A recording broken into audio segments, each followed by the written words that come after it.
Get out of the way, you're blocking the pregnant lady, Abigail said, gently stroking her belly. Her face held a mean-spirited expression that made you wonder, shouldn't pregnant women have a more gentle demeanor? I looked over at my husband, Daniel. Go sleep in the storage room, he chimed in, echoing Abigail. Watching Daniel side with Abigail, my love for him cooled off. Yet, a part of me still felt a pang of sadness. All right then, I replied. Daniel happily took Abigail's hand in response. Abigail gazed back at him, utterly smitten. The sight of them together washed away my melancholy, replacing it with a rising anger from within. I'll be out by tomorrow. Sure. Oh, why don't you find somewhere else to stay tonight? This is mine and Abigail's house now, Daniel said, elated. I nodded slightly and left the house. They won't be laughing for long. Leaving the house, I allowed myself a smile, imagining what comes next. My name is Grace. A 46-year-old housewife. Before marriage, I worked hard, but that was over 20 years ago. Now, I enjoy my days doing household chores and savoring coffee, just an ordinary middle-aged lady. My hobby is investing, which I've done since before I got married, recently enjoying significant dividends that allow for luxury hotel lunches and spa visits. Daniel, 43, is a salesman for a major company. He's definitely put on some weight, and honestly, his scent has become rather strong recently, but as a salesman at the top of his game, he sure has a way with words. Despite looking like a big, burly guy, I've always loved him. I've thought about encouraging him to lose some weight for his health, but there's a certain adorable quality to him that made me think maybe it wasn't necessary. We have a daughter together, Scarlett. Scarlett has inherited Daniel's facial features, and being slim, she has the beauty of a model. Not just in looks, but academically and athletically, she excels, bringing home top grades and being selected for national competitions, all while being humble and hardworking. Both Daniel and I dote on her, often to the point where others say we're overprotective. Daniel has a bit of a weakness for younger women, but he chose me, an older woman, and has always prioritized our family, so I've come to accept his occasional wandering eye. We lived in a second-hand apartment bought around the time Scarlett was born, which has been aging, leading to discussions about increasing the maintenance fees. Amidst this, Scarlett decided to do room sharing near her university. At the same time, my relatives offered us an uninhabited house to inherit, prompting Daniel and me to decide on rebuilding it and moving in.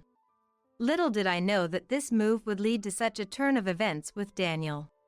While our old apartment had 4 rooms, our new home has only 2. It's smaller than before, but designing it as a single-story home considering our elder years has made it very comfortable.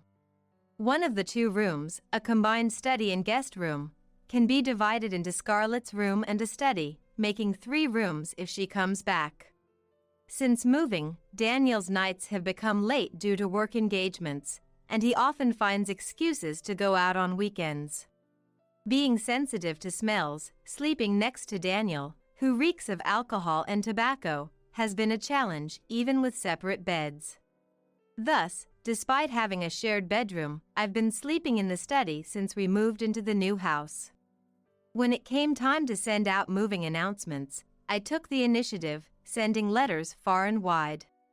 Daniel isn't great with these sorts of things, so I handled sending letters to the in-laws' house and his relatives on his behalf. Since both my parents have passed away, I only sent brief notices to relatives and friends on my mom's side. I haven't kept in touch with anyone from my dad's side of the family. And that's largely due to my sister, Abigail. Abigail is my half-sister, 14 years younger than me. She was born to my dad's second wife shortly after my mom died when I was in my first year of middle school.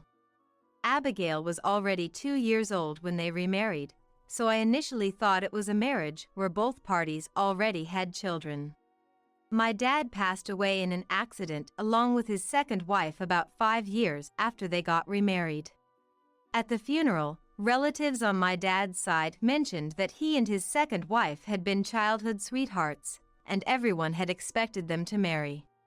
They blamed my mom for coming between them, saying she proposed marriage through her company connections, leaving no choice for my dad but to marry her, casting his second wife into the shadows. Despite my memories of my parents being happy, it turns out my dad had a child with his second wife behind the scenes. That revelation shocked me more than anything. At the relative's house, Abigail's favorite foods were always served. She wore brand clothes, had the biggest room to herself, and was taken to any place she wanted immediately. In contrast, I was burdened with preparing meals, doing laundry, cleaning, had my part-time earnings taken away, and my room was a small storage space under the stairs, where I was begrudgingly provided with the bare minimum after asking. By the time Abigail reached the middle grades of elementary school, she had learned about my mom from relatives and had come to look down on me. I had to juggle multiple part-time jobs to finally move out of that house. With such experiences, it's no wonder I harbored no fond feelings for Abigail, and I hadn't told her about my marriage or having a child. A few weeks after moving in, I was enjoying a coffee when the doorbell rang. A man's voice said, "Delivery." The screen showed someone looking down. Wondering if Daniel had ordered something, I opened the door. And I was surprised by the person who was there. "Abigail? What are you doing here?" "It's been a while, sis. I just showed up." The person in front of me was indeed wearing the hat seen on the doorbell camera, but it wasn't a delivery person, it was my sister, Abigail. Abigail slipped past me, frozen in shock, and made herself comfortable on the sofa in the living room. I hurried after her and stood towering in front of her, looking down. "If you knew it was me, you wouldn't let me in, right? That's why I used a recorded voice from before. That's awful, deceiving me like that. Oh, scary." Abigail feigned fear at my raised voice. But it was clear she was acting, evidenced by her smiling face. "I've come back home." "What?" Confused by Abigail's nonsensical remark, I responded coldly. With a bright smile, Abigail began to explain her sudden visit. "Well, you never tell me where you are. I got married, but my husband's always on business trips, and it's boring. And when you get pregnant, it becomes harder to move around, right? Everyone said I should come and have you take care of me. Go back. I have no intention of dealing with you, let alone take care of you. But I've already come here planning to have you look after me, so it's impossible." I was frustrated with Abigail's unapologetic attitude. Hearing her mutter, "Thief's daughter," under her breath, my anger reached its peak. "Get out! I never want to see your face again." "What's all the noise about?" "It can be heard from outside." "Daniel, Surprised by Daniel's unexpected return, I was at a loss for words when Abigail stood up and went over to him. Then she wrapped her arm around Daniel's. Daniel didn't shrug her off and seemed pleased with her presence. "Oh, Abigail's here? Welcome." "Daniel, sis is being mean. I was thinking, wouldn't it be nice to stay with Daniel until the baby is born, but is that not okay?" "That's great. If you don't mind, you're welcome to stay as long as you like." I was stunned by the conversation between Daniel and Abigail. Not only that, but Abigail was clinging to Daniel, their proximity resembling that of lovers. "Daniel, what's this all about?" "You see, Abigail's had it tough, hasn't she? Why be so harsh? Jealous of your cute sister?" I felt despair at Daniel's words. I had told Daniel about my family situation before we got married. Yet, he said such things.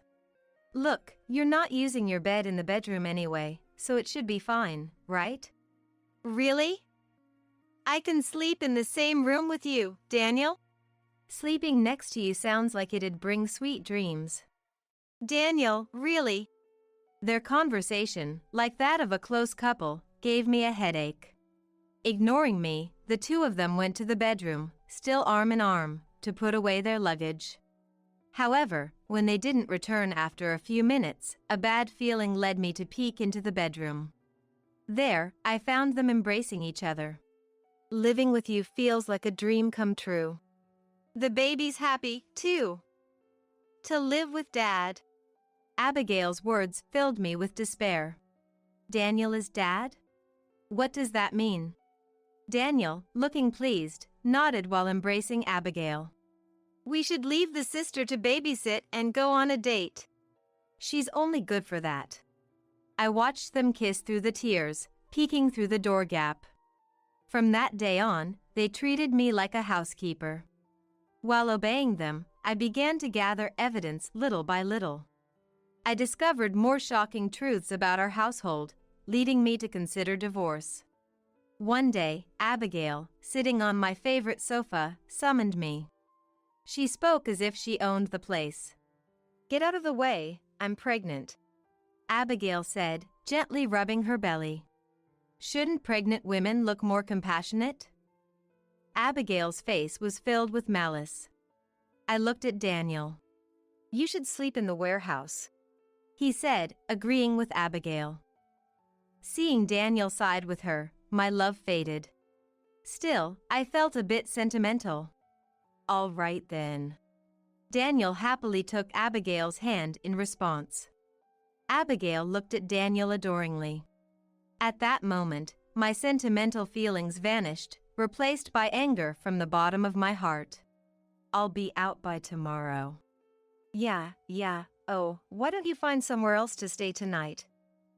This place is now mine and Abigail's.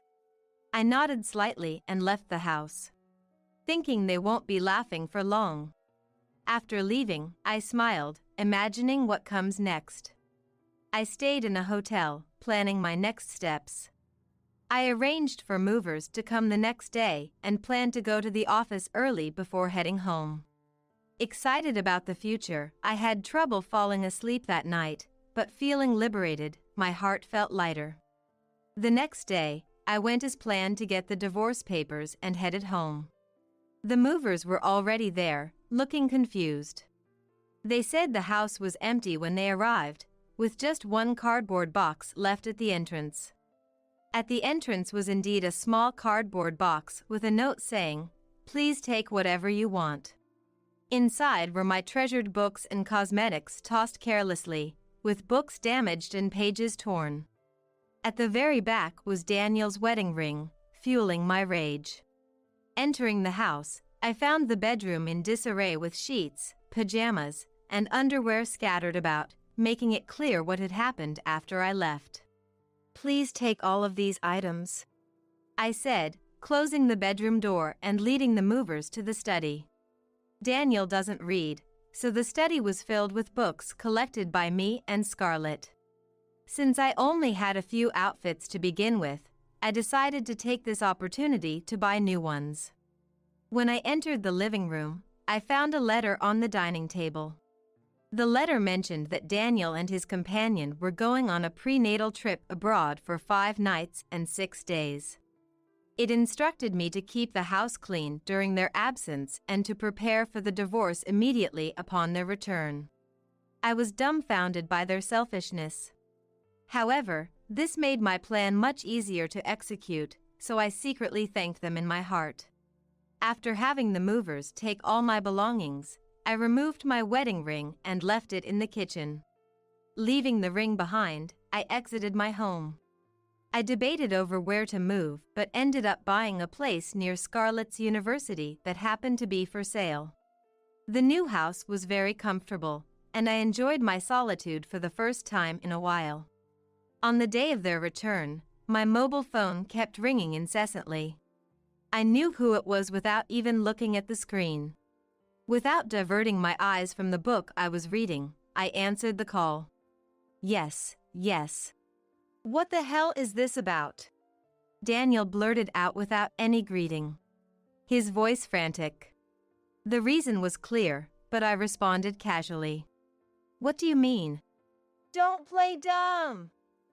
The house is gone. I couldn't help but laugh out loud at Daniel's statement, hearing him panic on the other end. After my laughter subsided, I replied to Daniel. Why? Well, it's my house, so if I'm not living there, I don't need it, right? We were living there. What about our stuff? Don't worry. I've kept everything as is in a storage unit. I'll send you the location and the pin in a message. Don't mess around. Bring everything back now. Give us our house back. That's funny. The land and the house are in my name. I used the money I made from investments to build it, not a dime from you. It seemed Daniel finally remembered the circumstances under which the house was built. When we were deciding whether to remodel or rebuild, Daniel said he had no money and told me to do whatever I wanted with my own money. So, I took care of everything from the paperwork to the payments, building the house to my liking. But Daniel, seduced by Abigail, had completely forgotten about that. Please, it's for your niece or nephew that's about to be born. Find us a house. It's unfair to Abigail. My niece or nephew. I'd love to meet someone who can adore the child of the husband who cheated on them. What are you saying? Did you think I wouldn't notice? Daniel had believed he hadn't been caught, but his confident demeanor quickly changed. I pressed on. I've been aware of your affair with Abigail since the day she barged into our house, and I've been collecting evidence since then. Evidence? The baby camera Abigail had me buy. It's been recording. You didn't notice, did you? Daniel let out a small sound. The baby camera was the first thing Abigail demanded when she settled in. She had already done her homework and requested a high-end camera that costs $1,000. Of course, I initially refused, but after being yelled at by Daniel, I reluctantly bought it. However, the camera setup was left entirely to others, and neither Daniel nor Abigail had touched the camera since its purchase. So, I secretly activated it, capturing everything in the bedroom. True to its price, it even captures clear images in the dark, including both of you in bed and what you were doing under the covers. Snooping around like that is in poor taste. I was merely testing the capabilities of the baby camera. Still better than a man who cheats with his wife's sister, I'd say. Daniel seemed unable to respond. To Daniel, I cheerfully said, "Oh, and I think I left the mailbox untouched, so you might want to check that." The mailbox? Yes, it should have arrived by now. I could hear Daniel checking the mailbox over the phone. Then, the next moment, I heard his surprised voice. "Oh, good. It looks like it arrived, the certified mail. Make sure you take care of the payment, okay? Hey, there's one for Abigail too. Are you going to leech off your sister? What are you talking about? You two betrayed me, so this is a compensation claim. Family or not, it doesn't matter. But no excuses. We'll go through lawyers from here on out. Bye." Wait, Grace. I hung up, ignoring Daniel's call. My phone kept ringing off the hook, but I ignored it. I had already signed up for a new mobile phone over these 5 days, so the old one was just for keeping evidence. Ignoring it caused no problems. Daniel kept calling for about an hour but eventually gave up. He seems to have complained to the lawyer, who later reported to me with a tired voice. The next morning, I got a call on my mobile phone from Dad's side of the family. Since I hadn't given them my contact information, it was probably Abigail who had whined to them, planning to scold me. Reluctantly, I answered the call while recording it on my new phone. "Yes?" How could you throw out a pregnant Abigail like that? Apologize to her immediately and provide a new house as compensation. Why should I apologize to a woman who slept with my husband? Whatever Abigail has told you, she should be the one to apologize. And she should be the one to pay compensation. This is why the daughter of a thief. Right. Just like the child of a dad who betrayed mom and had a child with his affair partner. You end up with someone weak-minded enough to sleep with her half-sister's husband, growing up just as poorly. Oh, and please tell Abigail to stay away from me from now on. Though, I doubt she'll have the luxury to do so. The relative was still complaining, but I hung up. Feeling surprisingly refreshed after venting everything I had been holding back. I contacted the lawyer to summon Abigail and Daniel. I wouldn't close this chapter of revenge until I saw their frustrated faces. The meeting at the law office then took place. Before me were Abigail, looking sulky, and Daniel, appearing disgruntled. It seemed they hadn't learned their lesson even after all that had been said. I never thought my sister would turn out to be such a miser. I'm shocked. If I knew she was so greedy, I wouldn't have married her. I was deceived. Hearing Abigail and Daniel's self-centered comments, I moved beyond anger to sheer disbelief. I laid the divorce papers in front of them and also presented another document, a marriage registration form. As for the compensation, I might consider reducing it if you sign this. If signing this is all it takes to reduce the amount, then give it here, Daniel said, snatching the pen from me to sign. Abigail also signed, laughing. I put the documents in a file and then smiled brightly. I'll make sure to submit this to the office. Did you forget, sis? I'm already married. It won't be accepted anyway. Well, don't worry. You're single now. Huh? Abigail looked at me with a dumbfounded expression. I rephrased it for her, making it easier to understand. Yesterday, the divorce mediation finalized our divorce. I didn't know about that. Well, you threw away the mail without checking it. There were several letters, orders to appear in court. I got a message from your husband saying the divorce was finalized and now he's filing to deny paternity of the child. That can't be. While Abigail stood there dumbfounded, Daniel seemed oddly pleased. No wonder, since he could marry Abigail until after her remarriage prohibition period ends. To Daniel, who seemed quite content, I smiled sweetly. It must be tough for you, having to support a child that isn't yours. What? The child in her belly is mine. Oh, you didn't know? Poor thing. The child Abigail is carrying is actually from her real boyfriend at the club. Club guy? When Daniel turned to Abigail with force, she awkwardly looked away, indicating my statement was true. Seeing this, Daniel's face turned pale, realizing the truth. Good luck with the compensation payment and raising someone else's child. I know it'll be tough. Grace, let's start over. I was wrong. After all, there's Scarlett. As Daniel changed his tune, the door to the lawyer's office burst open, and a woman walked in. Daniel turned pale the moment he saw her. Scarlett? Dad, you're the worst. Hurting Mom like that. I'm cutting ties with you. From now on, I'll live with Mom. You and that loose woman can just disappear. Scarlett had never spoken so harshly before, leaving Daniel frozen in shock.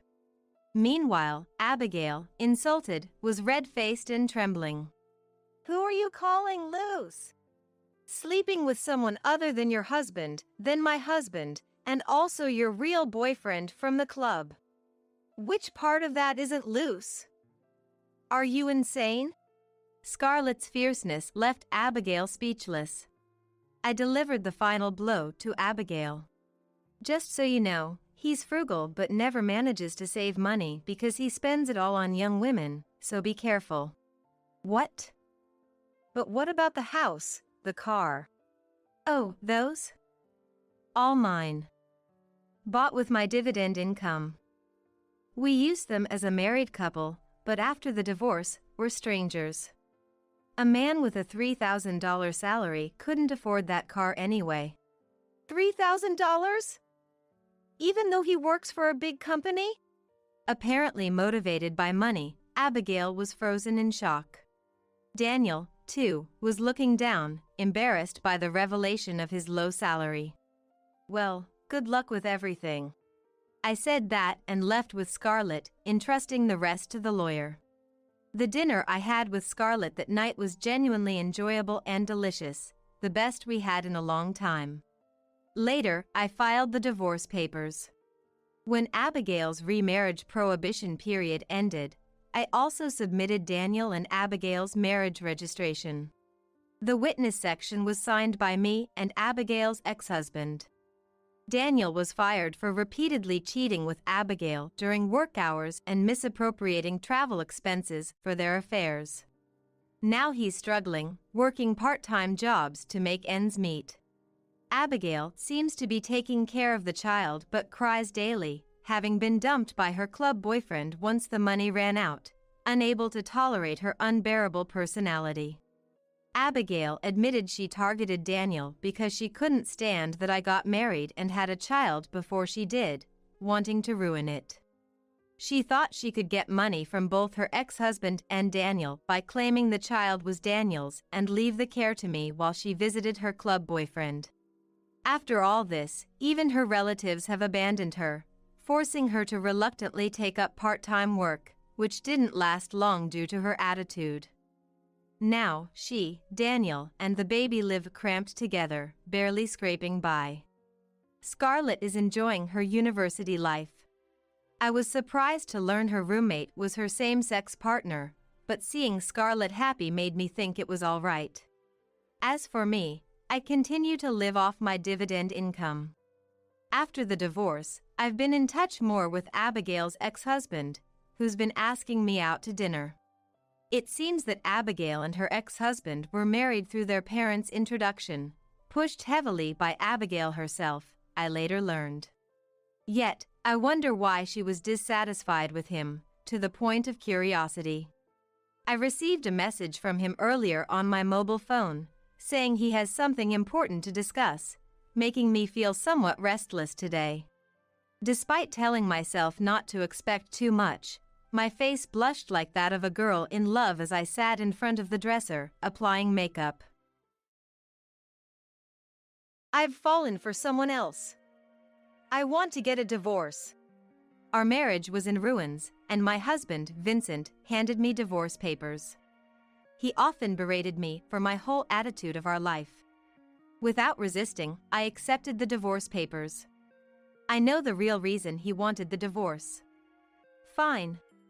Here, the divorce papers. I signed and pushed the papers back at Vincent, who looked puzzled by my lack of resistance. I wasn't going to refuse the divorce. He was going to see what hell on earth looks like. After the divorce, I immediately went to a specific place. My name is Charlotte Henderson, wife of Vincent, a real estate company president. Vincent and I have been together for 10 years, and now he's confronting me with divorce papers. It all started about 6 months ago. Can't you settle down with your work?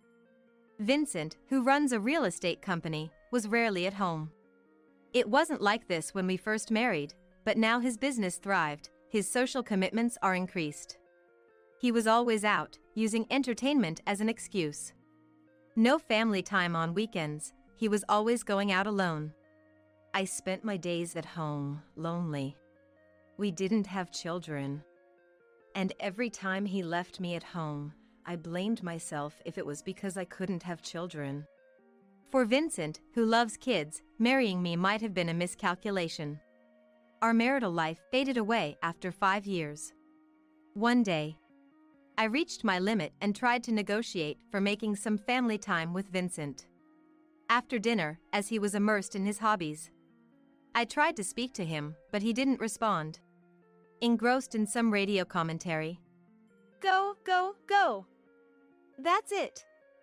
Overtake. Do it. Vincent, fist clenched in his right hand, kept cheering passionately, completely ignoring me. It was as if I wasn't even in his sight. What kind of marriage is this? Normally, wouldn't you notice someone standing right in front of you? Is it strange that I feel this way? As I was lost in these sad thoughts, the game ended, and Vincent, throwing his earphones onto the sofa, began to complain. Damn it! What's he doing? That jockey needs to get it together. I've put a lot of money on this. It seemed Vincent was listening to a horse racing commentary. I couldn't help but wonder, horse racing over his wife's important talk? Hey, I need to talk to you. What? Can't you see I'm not in the mood for pointless chatter right now? What, you've got something important? Just get to the point then. Vincent glared at me irritably, taking out his frustration about his loss on me. I was disappointed by his rude words and attitude. Why do I have to bear the brunt of your frustration over losing a bet? I blurted out my sadness before I knew it, and Vincent snapped back, irritated. What did you say? I've been waiting patiently for your horse racing to finish because I have something to talk about. Why do I deserve to be spoken to like this? What have I done? There was also the loneliness of not being paid attention to. When he was at home, he devoted his time to his hobbies, neglecting me completely. It became clear during this fight that he thinks providing money is enough to be with me. Shut up. Stop chirping like a little bird. Talk to me when I'm in a better mood. When are you ever home for us to talk? You're always out on business entertaining, and when you are at home, it's all about you. What am I to you? I didn't get married just to be a housekeeper. My pent-up feelings erupted. I had never raised my voice like this, but I couldn't bear Vincent's harsh words and attitude. When we were dating, he was devoted, treating me like a princess. He always put me first, acted lovingly, and cherished me. I spent days filled with love, thinking marrying him would lead to a happy marriage. That's why I accepted his proposal. Initially, our marriage was enviable. What a perfect husband, everyone would say. I thought our happy days would continue. But that only lasted the first 2 years. Then, his selfishness and tyranny became evident. Now, I'm treated no better than a housekeeper. I cater to his picky eating without complaint, clean like I'm shadowing my MIL, with strict checks as if not a speck of dust is allowed. One time, he even mocked me in front of relatives for not being able to have children. My mom had to intervene, but his harassment never stopped. When we were alone, how many times did he call me useless? I endured these humiliating days because of the memories of his kindness when we were dating. I was grateful for the love he once showed me, so no matter how badly he treated me, I could endure it with a smile. But now, what about him?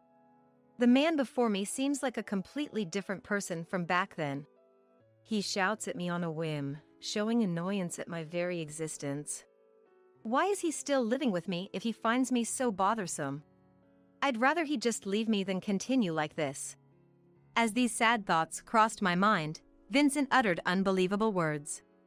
You've become so annoying. When we were dating, you'd do anything I said, and you were pretty cute, so I married you. But I never expected you to become such a troublesome older lady after marriage. Being with you just irritates me. You're useless, can't even have kids. You're just like a housekeeper now. His words left me in despair, speechless. He doesn't see me as a woman anymore. I had suspected it, but hearing it directly from him was a shock, and I couldn't find words to respond. What were those 10 years for me? I devotedly supported him in his business, believing he loved me despite everything. I believed this rough patch would pass, and we'd return to happy days like before. I believed I was the most cherished woman to him. But now, he looks at me as if I was something inferior, annoyed by my presence. Is this the reward for supporting him for 10 years? If so, this is too cruel a treatment from God. My sadness turned to hatred, then to anger. I'm tired of being with you. Vincent saw me clenching my fists, unable to speak. He sighed in annoyance, grabbed his cigarettes, and went outside. His wallet and mobile phone were in his pants, and I knew he wouldn't come back home that day. As expected, he didn't return home that night. I stared at the door he left through, dazed. The happy times, the moments I thought were joyful, they all flashed through my mind. Realizing I was alone, I cried out loud. This fight created a significant rift between Vincent and me. He seemed to dread even seeing my face, returning home only after I was asleep to grab a change of clothes and leave. I'm afraid of being hurt by his cutting words like that day. I too couldn't bring myself to talk to him. If he asked for a divorce now, I had nowhere to go, no place to return to. My parents passed away in a car accident right after I got married. When I lost them both within a year, I became like a shell of a person. Vincent was the one who supported me then, and at that time, I truly felt grateful to be married to him. Since then, Vincent was the only family I had. I had no other acquaintances to rely on. Except only my FIL and my L. But I couldn't bring myself to confide in Vincent's parents. They were kind to me, but no parent would be happy hearing such complaints about their son. I could even risk being disliked by them. Back then, I was too scared to take any action, a real coward. Maybe I was destined to live as a housekeeper by Vincent's side for the rest of my life. With these thoughts, I spent many nights crying myself to sleep. Then, after some time, Vincent unexpectedly returned home in a good mood. Despite not speaking for over 3 months, he came home while I was awake, carrying a box of shortcake as a peace offering. "Charlotte, this is for you." "What is it?" His sudden change in demeanor caught me off guard, and I looked at him apprehensively. Vincent, noticing my wary gaze, smiled awkwardly and handed me the box of cakes. "I've been wrong. I regret being so cold to you that day. I want to spend happy days with you again. Can we make up?" Seeing Vincent bow his head in apology made my tears flow. The kind Vincent I knew had returned. I remember hugging him, filled with faint hope. True to his word, he started treating me with care again. He was as kind as when we were lovers, made an effort to come straight home, and prioritized spending time with me despite his busy schedule. We increased our time together as a couple.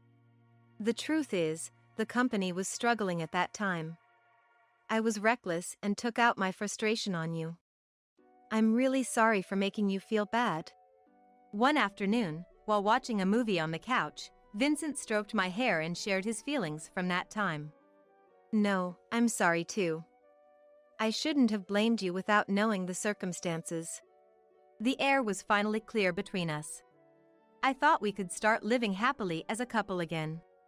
That belief lasted until a phone call came to Vincent's mobile phone. One night during dinner. It was an unusual call from a woman's name. Vincent hurried to answer it, stepping outside as if he didn't want me to hear the conversation. Was it an important business contact?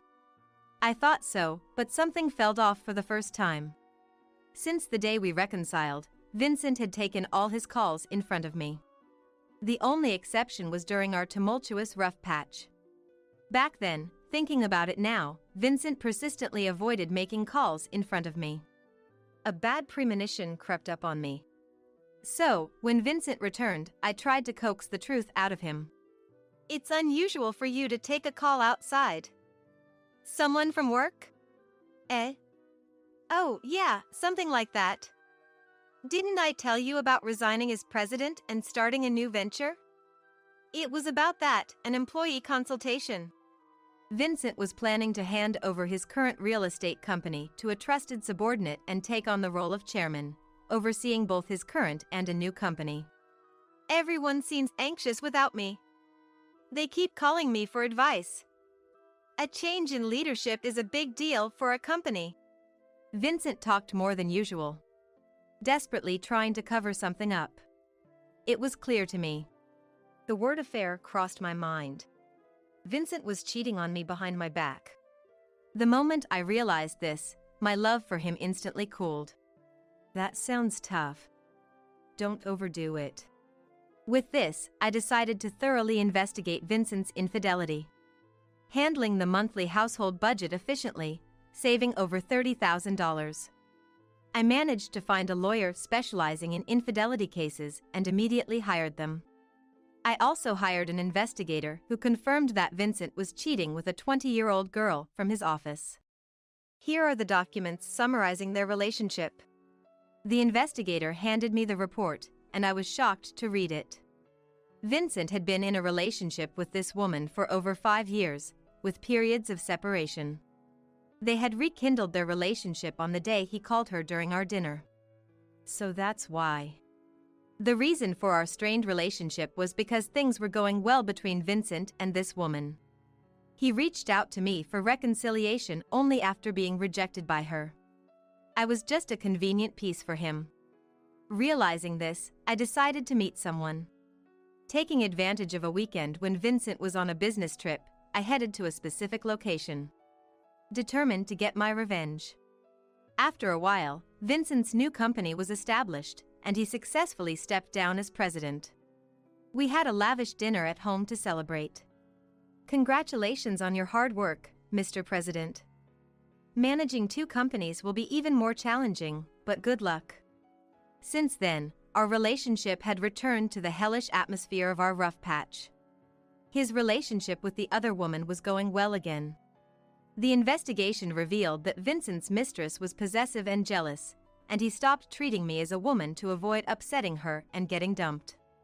He deliberately created a cold atmosphere, using harsh words and actions to keep me at a distance. When irritated, he treated me like a punching bag.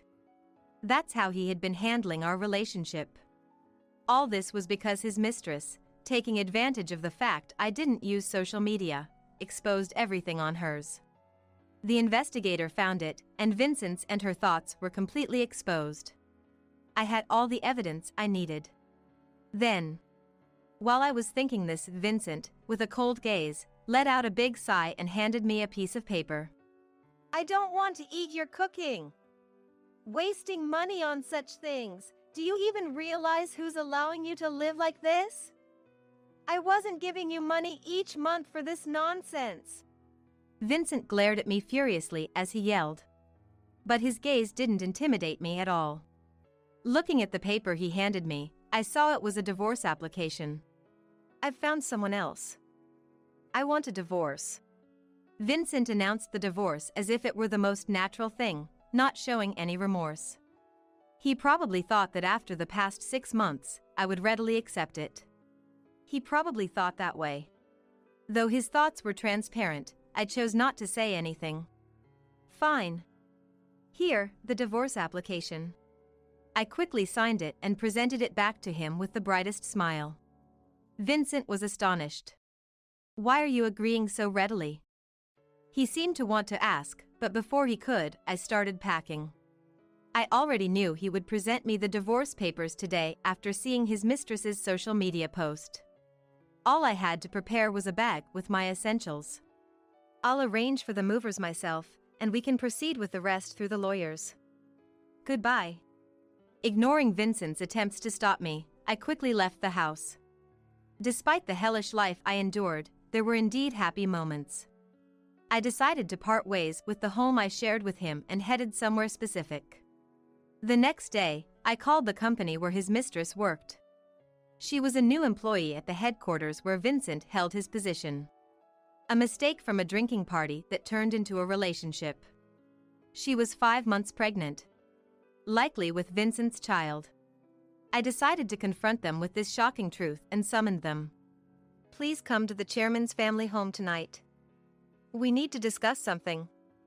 The time is. I specifically named the mistress in the call, told her this much, and hung up without saying more, waiting for night to fall. At the appointed time, they arrived at the family home.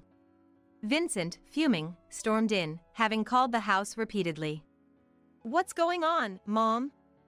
Why didn't you answer the phone? What is this? Entering the living room, Vincent immediately started berating his mother in a haughty tone. However, as soon as he and his mistress entered, they were shaken by the odd scene before them. What do you mean, what? Can't you see? I thought we'd have a nice dinner with everyone. I've invited your relatives. There, the representatives of the Henderson family were sipping tea, eagerly awaiting their return. Hello, Vincent. It's been a while. You said you have something to tell us? Who's this lady? She looks pregnant. Don't you have a seat for her? The relatives, unaware of the situation, asked. Amidst them, only the FIL and MIL remained reactionless, watching Vincent and his companion with a gentle smile. Vincent, you have something to tell us about this lady, right? It was Mael, Talia, who broke the silence. Talia, always kind and graceful, spoke softly, but her eyes were not smiling. Instead, they were shrouded in an almost frightening darkness, making Vincent shiver. What do you mean, something to say? No need to play dumb. We've heard everything from Charlotte. It was Fael, Keith, who delivered this blow to a faltering Vincent. In stark contrast to Talia, Keith looked at him sternly. The moment he heard Keith's words, Vincent glared at me in panic and spat out harsh words. What have you done? You're no longer my DIL, so don't meddle in family matters. Not his DIL. What does that mean? Vincent's outburst led the Henderson family to look at him curiously, voicing their questions. He was unwittingly digging his own grave, an utter fool. To think I once fell for such a man made me nauseous. As I watched in disbelief, Talia, now furious, spoke up. How dare my son neglect such a good DIL and become infatuated with another woman? Shame on the Henderson family. Realize your foolishness. Talia, in her suit, stood resolutely like the owner of a high-end restaurant, her presence overwhelming everyone. Her words must have been terrifying for Vincent. Overwhelmed by their presence, he stumbled backward and fell. Thought you got away with an easy divorce? Don't underestimate me. I've already spoken with Keith and Talia, explained the situation, and they've given me permission to claim alimony from you. They want to maintain a good relationship with me and said they'll disown you from the Henderson family. Approaching the frightened Vincent, I leaned down and whispered in a voice only he could hear, my expression menacing. That day, I bravely sought Keith and Talia, crying as I explained everything. As soon as I showed them the evidence, Keith bowed his head to me, and Talia offered support, saying I should always rely on them. I never imagined my son would stoop to such disgraceful behavior. Thank you for telling us, Charlotte. You've endured so much pain. Keith and Talia said, treating me kindly. For the first time in a long while, I felt the warmth of people's kindness. After that, both Keith and Talia were pleased to help with my plan. They informed the relatives who had celebrated our marriage about the situation and arranged for no one to side with Vincent. They had called everyone to ensure this. Never come to this house again. I don't want to see your face. You're a disgrace. Talia repeated many times. For Keith and Talia, who shared a loving relationship, infidelity was unthinkable. That their son had committed it was unforgivable. Oh, I almost forgot. As I turned to Vincent's mistress, who watched everything unfold in shock, she looked at me fearfully. I smiled reassuringly at her and handed her a medical report, revealing a shocking truth. That child isn't Vincent's. We already know. My bold statement shocked her, and Vincent too turned to us, confused and angry. Before our divorce, Vincent and I couldn't conceive, so we got tested. The results showed I was fine. The problem was Vincent. He was diagnosed with azoospermia. The medical report confirmed my words. How exactly did you conceive Vincent's child, then? I'd love to know how. Can you share that knowledge? My mocking tone visibly drained the color from the mistress's face.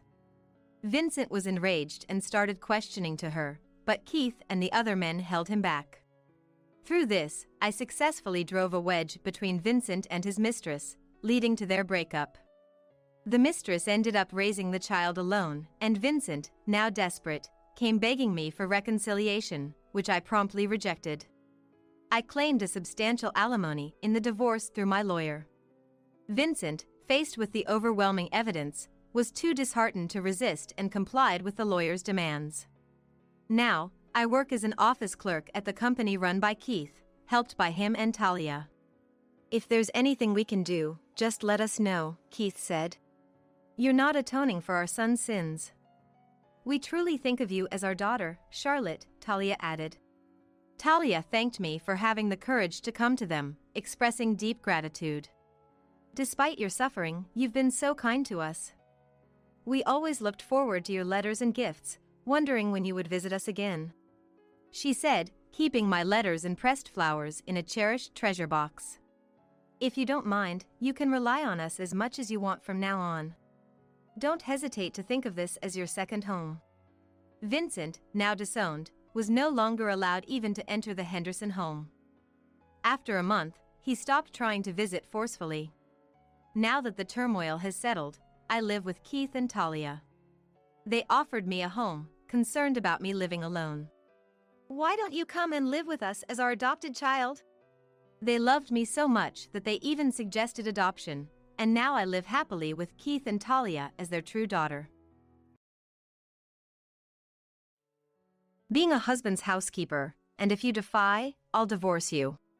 That's what Tyler, who stole my black card and went on a spending spree, threatened me with.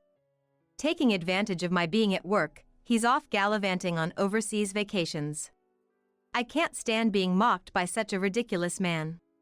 Sure. At my wit's end, I dismiss a call from Tyler and set out to enact a terrifying plan of revenge. My name is Harper. A former actress, I was a star who swept the nation. Having appeared in international dramas, I was once reported overseas as captivating men around the world. My popularity back then was extraordinary. My retirement from the entertainment world came about when I married Tyler, my then manager. He was my rock, skillfully supporting me as I tirelessly traveled the globe. He took care of everything, from my health to my personal life. Even after leaving showbiz, he's been a great help with the business I'm currently handling. Now, we collaborate and run a company related to apparel. I retired from the entertainment industry to marry him, and that was 10 years ago when I was 21.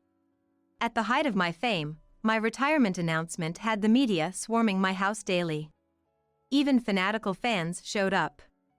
Every day, I received letters begging me not to quit, and my departure even caused a societal stir.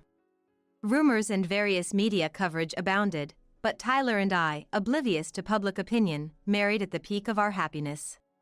Everyone around me supported this decision. Just before retiring, I launched my own apparel brand, and now Tyler works there as an employee. I've entrusted him with the finances, while I, as a president, market our models. Though our life seems perfect, it's been far from it lately. Tyler's been acting strange. He comes home exhausted, sighing heavily, and gazes at me with an indescribable look. What's wrong, Tyler? You've been down lately.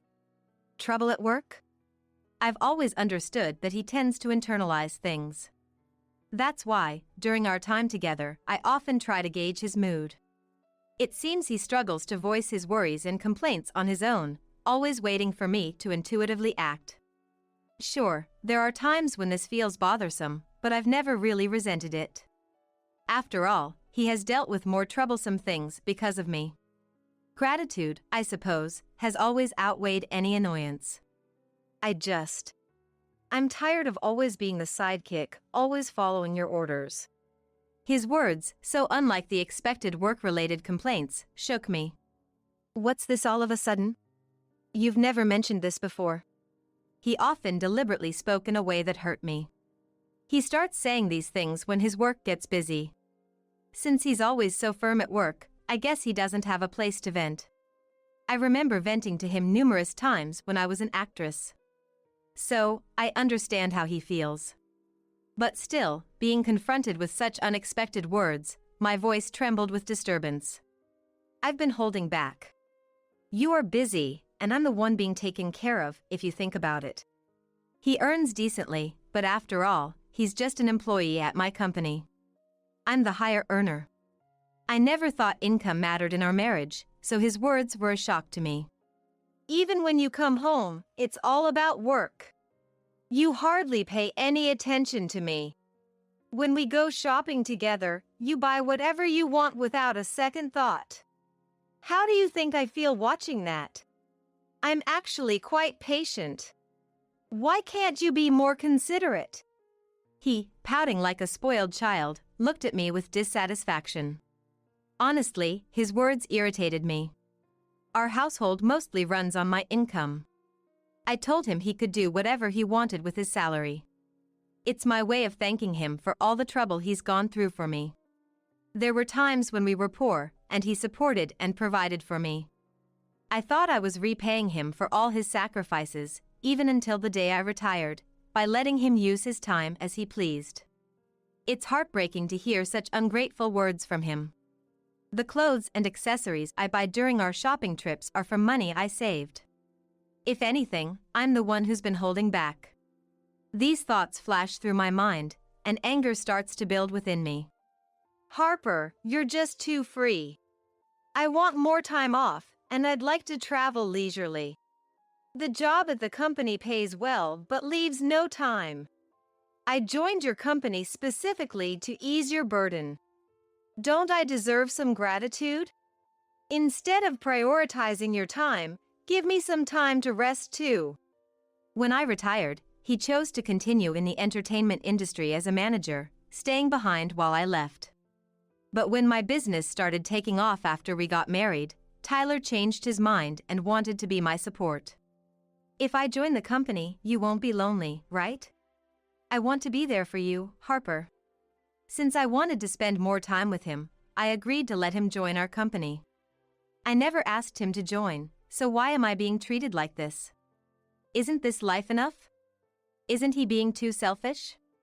While I was pondering this, he made a proposal that felt like a final blow. Hey, my parents are turning 60 soon. Can I take some time off for their celebration? That's all I ask. No more demands from me, but I'll need 2 weeks off. I want to take them on an overseas trip. They've never been to Mexico, and I want to show them the delicious food and beautiful sights there. I was taken aback by his unexpected request and felt a sense of discomfort. A 2-week vacation could be easily taken by using paid leave. Our company is known for its easy vacation policies. There's no reason for such a confrontational approach unless something else is going on. Despite this, the fact that he would come to me directly with such a hostile attitude for negotiation struck me as odd. I thought so, but it was just a hunch. There was nothing concrete to prove this uneasy feeling. While suppressing my irritation, I calmly responded. That's fine, but I can't join you this year. There's an important fashion show for our models and the Paris collection needs preparation. Can you ask if next year works? I'll adjust my schedule then. As his wife, I can't miss my parents-in-law's 60th birthday celebration. But this year, our company has 2 major events, and I can't afford the time to travel. I suggested postponing, but he refused with a smile. That's fine. I'll just go with my family. I want to spend some time with them. As the accountant, my absence won't disrupt the work too much. His reference to family pained me, as if implying I'm an obstacle. So, how about it? I deserve some free time too, right? He has always been someone who speaks without malice, often impulsively. His honesty and straightforwardness are some of his good traits, but sometimes he speaks too hastily. No one is perfect, and I chose him as my partner, flaws included, but this way of speaking is just too much. Even if he doesn't intend it, why do I have to be spoken to like this? Doesn't he care about me at all? Harper? Are you listening to me? Despite this, I've always received great care from my parents-in-law. I can't often visit their house due to work, but when I do, they treat me like their own daughter, always praising my work. I'm so happy to have such a proud daughter. Samantha, my mother-in-law, expressed joy since I married, and Cody, my father-in-law, also celebrated our marriage with happiness. It's their birthday celebration, after all. I understand his desire to celebrate it this year. But how can I respond positively after being spoken to in such a manner? It's no problem. Take 1 or 2 weeks, whatever you prefer. Unable to bear his harsh words, I let my anger show. This must have been the turning point for Tyler. He stood up, irritated, and left the living room without a word. We have separate bedrooms due to our work schedules. From that day until his departure for the trip, we didn't see each other at all. Is that really true? Isn't Tyler being too harsh? Mia, my secretary, noticed something was off on the day Tyler left for his trip and pressed me for details. Mia is truly a talented individual and has been a support since I started running the company. As women, we often share the same opinions, and I trust her perhaps even more than Tyler. She's adept at sensing my moods and quick to assist when I'm down or about to make a mistake. I dote on Mia like family. She looks up to me like a sister, and I often consult with her. Her candid advice is always helpful.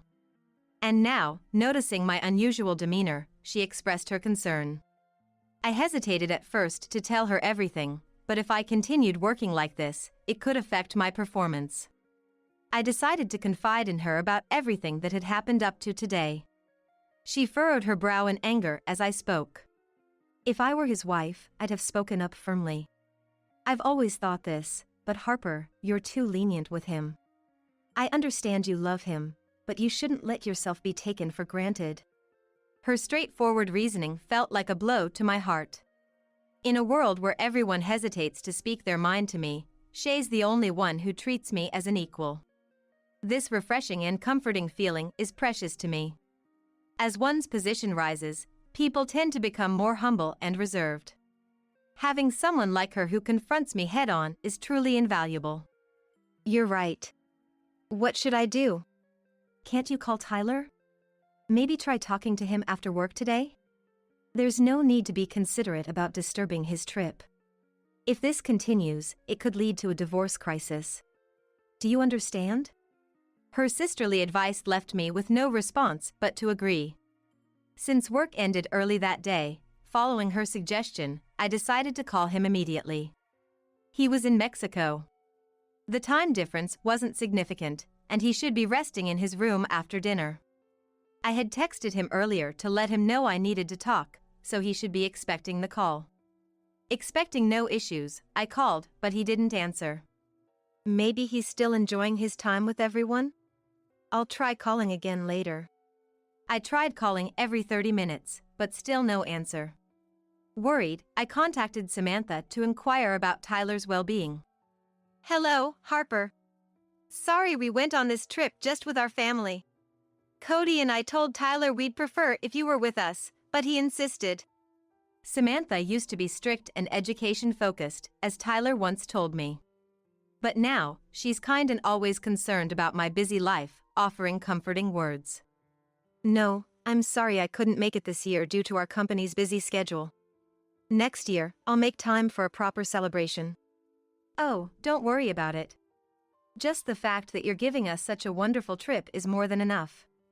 Samantha's kind words with a smile made me feel uneasy. A trip is a gift? Hearing a word that was unfamiliar to me, I asked Samantha to clarify. She seemed surprised by my question and explained the situation with a tone of shock. Oh, isn't that right? I heard from him that this trip was fully funded by you since you couldn't join the trip. Wait, what? I screamed out loud, completely unaware of this story. Samantha must have realized from my reaction that I knew nothing about it. She hurriedly continued her explanation, seemingly puzzled. Isn't this trip arranged by you? He paid for everything using your credit card, so I thought it was a gift from you. The trip included Samantha and Cody, of course, as well as my sister-in-law, Luna, and her husband, Tommy. 5 people in total. Even a conservative estimate for flight costs alone would be around $300 per person. With other expenses included, the total would easily surpass $1,500. Using such a significant amount of money without consultation was completely out of line. Especially since I've been managing our living expenses. He doesn't gamble, his salary should be entirely at his disposal. He should have more than enough income to cover such costs himself. Yet here we are. With him not answering my calls, my emotions were filling with anger. Samantha, sensing my distress, spoke with concern. Harper, are you okay? We'll repay the full amount later. Tyler wanted to cover all the travel expenses, which felt odd to us. Cody and I were planning to visit you later, since we haven't seen you in a while. This trip might have been orchestrated under unbelievable circumstances. Samantha thought, and with a tone of concern, she spoke to me considerately. You are not at fault. Please use that money for your enjoyment, as it's also a celebration for you. I'll make sure Tyler takes care of the bill. Could you tell me more about how this trip was planned? I wondered what he was up to, not answering my calls. This trip must have been meticulously planned months in advance. He was using me, capitalizing on my ignorance. Such thoughts began to emerge at that moment. Then, as I heard more from Samantha, I learned a shocking truth. The trip was initially proposed by Luna and Tommy. Incredibly, it wasn't Tyler who suggested this, but Luna and Tommy, who always nitpicked at me. Tommy, an executive at a rival company. Tommy, looking down on me for being a female CEO and considering our companies our rivals, always seemed displeased when we met. Luna, always full of pride, had a grip on Tyler even before our marriage, and he couldn't stand up to her. It seems they didn't like him showing me any affection. It seems they disliked the affection Tyler showed towards me. Even though they conveniently used him themselves, they couldn't stand him being even slightly nice to me. Both Luna and Tommy, always competitive, disliked me, and I tried to keep my distance from them. However, they targeted me and persuaded Tyler to plan this trip. It's likely that his aggressive confrontation with me that day was instigated by Luna and Tommy. They probably wanted him to create a situation where I would be the unwanted one, as they thought they couldn't enjoy themselves with me around. They chose a day when they could make me an outcast and brought Tyler along to provide the funds. I'm so sorry, I didn't know anything about this. Tyler told us not to contact you directly because you were busy. Samantha apologized. If Samantha, Cody, and I, unaware of the plan, had communicated, the plan would have been exposed, potentially straining my relationship with Tyler. To prevent this, Samantha and Cody were instructed to restrict their actions. To prevent any disruption of their plan, it was necessary to impose certain restrictions on Samantha and Cody beforehand. For them, unaware of how busy my work schedule was, Tyler's advice was taken as an absolute directive. They adhered strictly to his words, deciding to thank me only after they returned from the trip. Harper, did you give Tyler a credit card or something? He was making payments with a black card I've never seen before. What? Samantha's frantic behavior suggested that Cody was also listening and had a question for me. The moment Cody mentioned the black card, I hastily checked the contents of my safe. The black card he referred to was the important credit card used for company expenses. Only Tyler and I, who knew the safe's password, could access it. I had trusted him enough not to suspect him of stealing, but the credit card that should have been in the safe was missing, revealing that he had been secretly embezzling company funds. As the accountant, he could freely manipulate the records. He had exploited his position, misusing company funds for personal gain. Realizing this fact, my anger reached its peak, and I shared the story with Samantha and Cody. Both of them were shocked to learn this astonishing fact. They must have been dumbfounded. Falling silent as if they had lost their words, Samantha seemed to be panicking in a flustered manner. What should we do? Are we complicit in this embezzlement? We'll return to the U.S. immediately with Tyler. Even though we didn't know, we're still complicit. We'll accept our punishment when we get back. Cody's words, full of responsibility, made me deny their need for punishment. It wasn't Samantha and Cody's fault. They were completely unaware of the scheme orchestrated by Luna, Tommy, and Tyler. Punishing them was out of the question for me. Cody, that's unnecessary. You two were deceived by Tyler and knew nothing. You're not at fault. But I can't let them get away with this. Can you help me with something I'm planning? Sure. I've been ignoring what Tyler has been doing all this time, and that was my mistake. He's been making a fool of me, thinking an apology would suffice if he got caught. This isn't just a marital issue, it's a company issue. I need to teach him a lesson. All right. We'll help with anything we can. With this, I laid out a revenge plan to them. I was surprised at my own capacity for such a scheme, but my affection for Tyler had clearly ended. Filled with hatred and anger, I revealed my terrifying plan, initially bewildering Samantha and Cody. However, realizing their responsibility as parents, they made a decision. They agreed to my plan, choosing to be my allies in this matter. During this discussion, Tyler unexpectedly called me. I ended the call with Samantha and Cody to answer his call. What's up? Having a family trip and still wanting to talk about something important? His sarcastic words only increased my irritation. You took your time to call. What were you doing? Just having some drinks at a bar with Mom and the others. This confirmed his lie. I had just been on the phone with Samantha and Cody, and there was no noisy bar in the background. Moreover, there was no reason for them to lie to me. Likely, Tyler was out drinking with Luna and Tommy. His words, so dismissive of our time and relationship, confirmed my feelings had completely cooled. Oh, is that so? By the way, Tyler, you haven't been doing anything with the company's expenses, have you? He was clearly startled by my sudden question. What's this all of a sudden? His tone, usually light and cheerful, turned serious, unlike anything I had heard from him before. Was this his true nature? His change in tone, seeing me as an adversary, prompted me to respond firmly. I was just wondering, considering an audit is coming up soon for the company. You're suspecting me? His defensive response to a simple question indicated his guilt. His poor reply made me laugh involuntarily. What's the matter? I was just worried and asked, and now you think I'm suspecting you. Did you do something wrong? Nothing like that. But hey, when I get back home, the house isn't going to be a mess, is it? Suddenly changing his demeanor and trying to switch the topic, his actions became even more suspicious. Why couldn't he realize that such behavior only made him more suspect? I was almost impressed by his lack of intelligence. What do you think? I'm busy with work, too. Stop it. I hate the idea of coming back to a dirty house with bugs and stuff, you know? A wife is her husband's housekeeper, and if you defy, I'll divorce you. Even the executive director often threatens his wife with that. I might have to do the same. You wouldn't like that, right? So, keep the house clean. I had never seen he and the executive director being friendly. What he was saying now was probably his true feelings.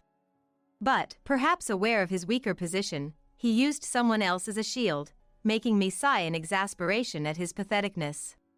Sure, I'll be careful. There was no need to continue the conversation with him. He was completely underestimating me. Using company funds and embezzling. I could have him arrested for embezzlement. I won't show mercy, even to my husband. But that alone wouldn't satisfy me. After hanging up with him, I immediately made a call to a certain place. The next day, as I was busy preparing for a fashion show, I received several calls. Of course, it was Tyler. I noticed his calls late at night, while I was out for a certain reason. Fortunately, Mia was with me, so she drove while I answered his call. You're late. What have you been doing? His rough tone, heard through the speakerphone, surprised both Mia and me. Just work, what else? Harper, did you do something yesterday? Something? What do you mean? Don't play dumb. Tell me the truth. What did you do? Tyler was in total panic, and in the background, I could hear several Mexican men confronting Luna, Tommy, and Tyler. It sounds noisy. What's happening? It's nothing. He suddenly became flustered after shouting. Realizing he'd be at a disadvantage if he spoke out, he struggled to find the right words. His behavior was so bizarre that I decided to explain the situation to him. It was time for him to taste true despair. Too bad. You were supposed to be enjoying a lavish time in Mexico, but now you've woken up from that dream overnight, right? But it's your own fault for misusing someone else's money. Did you do something, Harper? While he was reacting strangely, I explained what I had done the previous day. I contacted the president of the credit card company I had a contract with. Despite the late hour, the president, always grateful for my patronage, agreed to suspend the company's credit card early in the morning. If a credit card is misused, the company doesn't have to pay the shop, so the shop bears the full loss. However, this time, since the payment was supposed to be made in full at the hotel checkout, Tyler, unable to use the stopped card, was now stranded and being questioned at the hotel reception. Tyler, Mom and Dad have already checked out. The cab they reserved took them away, so there's no one to pick you up. Luna, cornered, desperately asked Tyler what to do. Hearing this, he became even more panicked and turned his anger towards me. Doing such a thing, you think you can get away with it? Are you okay with us getting divorced? Please do. In fact, I prefer a divorce from a husband who embezzles company funds. I've already spoken to the lawyer, and will proceed with the divorce proceedings. He, flustered by my unshaken demeanor, realized his mistake. I've been silent about everything you have done so far. There was truth in him supporting my work, and I was grateful to him. But I've reached my limit. But, realizing his dire situation, he pathetically acknowledged my fury. The reception, relentlessly demanding payment, showed no mercy. He, relying on an interpreter, couldn't speak Spanish at all. Listening to this, I had an idea and suggested to him to pass the phone to them. Nobody there speaks Spanish, right? Can you let me talk to them? I'll explain for you. Will you help me? I'm glad to switch. Thinking that I had changed my mind after his apparent regret, he quickly handed his mobile phone to the hotel reception. I explained the situation to the reception in Spanish, and they quickly understood. To ease any concerns, I got their contact information, which Mia noted down. They happily agreed to cooperate with my deal. After talking to me, they returned the phone to Tyler. What happened? Did you sort it out? Yes, I took care of it. Now it's up to you guys to manage. Really? You're a lifesaver, Harper. I love you. With that, he was called back to the reception. Unaware of our conversation, he ended the call and followed them. Are you okay? This might turn into a big problem. Just perfect. It's the right kind of hell for them. An hour later, as expected, Tyler called many times. When I answered, he was in a pathetic state. What's going on, Harper? What is this place? He showed me a video call of a slum street. Tyler, Luna, and Tommy had been taken to the slums and stripped of all their belongings. The fact that they ended up in one of Mexico's most dangerous slums was unexpected. The receptionist had told me, I was a fan of Harper. I'll arrange the punishment, leave it to me. But I never expected it would be this place. I laughed out loud at the location, far beyond my expectations. Lucky you. Still alive in the most dangerous place in Mexico. It's a miracle you're alive. That's impossible. Wait, Harper. What do you mean? Explain, and come to help us right now. From the video call, it was clear they could hear my voice. The homeless people surrounding them were causing a commotion. You were causing trouble for Harper. It's your fault. You three should reflect. Samantha and Cody appeared on the call, surprising Luna and the others. Mom and Dad, what are you doing? Harper's acquaintance flew us back on a private jet to the US, and Harper came to pick us up. We knew you were trying to trap Harper. We asked her to do whatever she wanted. At that moment, the homeless people behind them started questioning Luna, Tyler, and Tommy. The slum residents were merciless, even to women, if they seemed to have anything valuable. As they argued on the video call in the dangerous streets, it was natural they'd become prey. I spoke to the locals in the background, smiling. These men have been misusing my credit card and have been terrible to me every night. Do whatever you like with them. I want them to see hell. They agreed, saying, "Leave it to us." The call ended abruptly, likely because the phone was taken. Since then, they have been living in fear in the slums, treated poorly by the locals and unable to afford a return to the US. They were effectively trapped abroad. I confirmed the events with the hotel reception afterward. Their acquaintance, apparently a boss in the slums, agreed to take care of Tyler and the others in exchange for a treat of fine liquor. The agreement was made on the condition that they'd be safe from life-threatening situations. In return, I agreed to sing at their hotel, the only song I released during my active years. The song you released is still my treasure. Your thanks can be in the form of a song, so come stay at our hotel. I'll tell the manager to give you the best service. With this, I successfully took my revenge on Tyler and the others. Since then, I've managed to divorce Tyler with the help of the men from the hotel. I feel relieved and am spending enjoyable times with Samantha and Cody. Luna and Tommy were fired for their unauthorized absence from work. Without their phones, they couldn't contact anyone. Samantha and Cody explained the situation well, so it didn't become a police matter, and no one else cared about them. Thus, my ties with Tyler were completely severed. Since then, I've been focusing on my work and enjoying life. Occasionally, I call the hotel reception to check on Tyler and the others, who are still living in a hellish environment. I feel no pity for them, despite the severity of their punishment. I only asked to spare their lives and now enjoy my own life to the fullest. You're definitely younger and better than Kaylee. Yay, happy! Let's date a bit longer. Exhausted from my business trip, I was greeted by such words from my husband Vince and my sister Celine. After mocking me, I started to hear their unpleasant voices. For a moment, I thought about yelling at them. Instead, I quickly regained my composure and took out my mobile phone. Then I slightly opened the bedroom door and recorded decisive evidence. They were too engrossed to notice. How dare you two belittle me like this? I won't forgive them. I've been insulted too much. No need for mercy. I sent the evidence I recorded to Carl, Celine's husband. We prepared to confront them. When they saw us, they were shocked. Kaylee? Why are you here? Right. And why are you here too, Carl? Kaylee told me. At those words, Celine glared at me. To her, I extended an envelope. Their faces turned pale upon seeing its contents. My name is Kaylee. I'm a 33-year-old working mother, raising my son Alex while working hard. I'm not blood related to my parents. My mother was infertile and adopted me from a foster home. You are such a sweet child, my dear Kaylee. Yes, we're so glad you became our daughter. I'm deeply grateful to my parents who accepted me.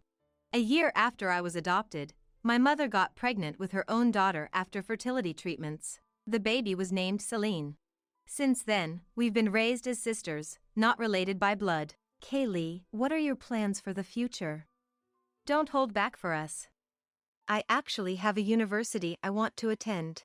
Then, I left my hometown for college. I didn't return after graduating, joining a company in Boston. I've been successful in my field of expertise. For about 10 years, I've worked hard every day. Kaylee, can I talk to you? One day, my boss called me in. The discussion was about recommending me for a chief position. I joyfully accepted and returned to my desk. You seem happy, what's up? Then, my husband Vince spoke to me. He was younger than me, and I was his mentor at one point. After the mentoring period, he actively pursued me. Actually, it was love at first sight. Will you date me? Overwhelmed by his enthusiasm, I agreed to date him. Eventually, we married when I got pregnant. We then had our lovely son, Alex. The early days were tough with work and child rearing, but Vince's support made it enjoyable. On one holiday, my family went out together. Is that Kaylee? Oh. Can it be?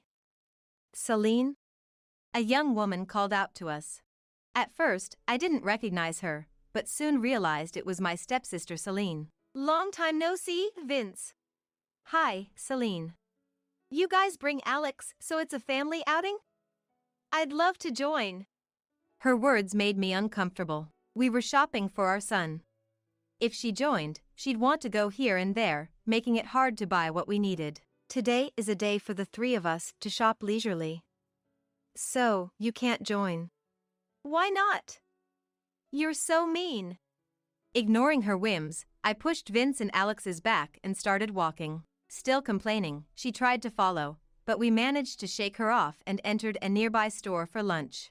Oh dear, I can't believe we ran into each other here. As eating, I reminisced about the past. Our parents had loved both the adopted and biological child equally. They had cherished me more than ever. It's because Kaylee came that the baby did too. Kaylee brought us happiness.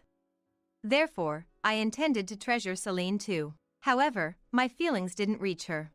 As she grew up, she became demanding. Kaylee always gets everything. I want what Kaylee has, too. I want what Kaylee has. I really want it. Give it to me. It started with a keychain, though it was something I bought matching with a friend. Under strong pleading and seeing our troubled parents, I gave it to her. That seemed to encourage her. After that, she kept saying everything was unfair and tried to take things from me. Luckily, our parents were on my side and scolded her, and the age gap limited what she could take. I'm being harassed by my sister. Unsatisfied with the situation, Celine targeted my friends next. She went around, saying, I'm bullied because we're not blood related. She was good at crying, and my classmates started avoiding me. Some even said terrible things or harassed me. That's impossible. Kaylee has always adored Celine. One of my friends, Dina, who bought the matching keychain, believed in me. She fought back against the classmates who harassed me and warned Celine. Don't lie. So, Celine and Dina never got along.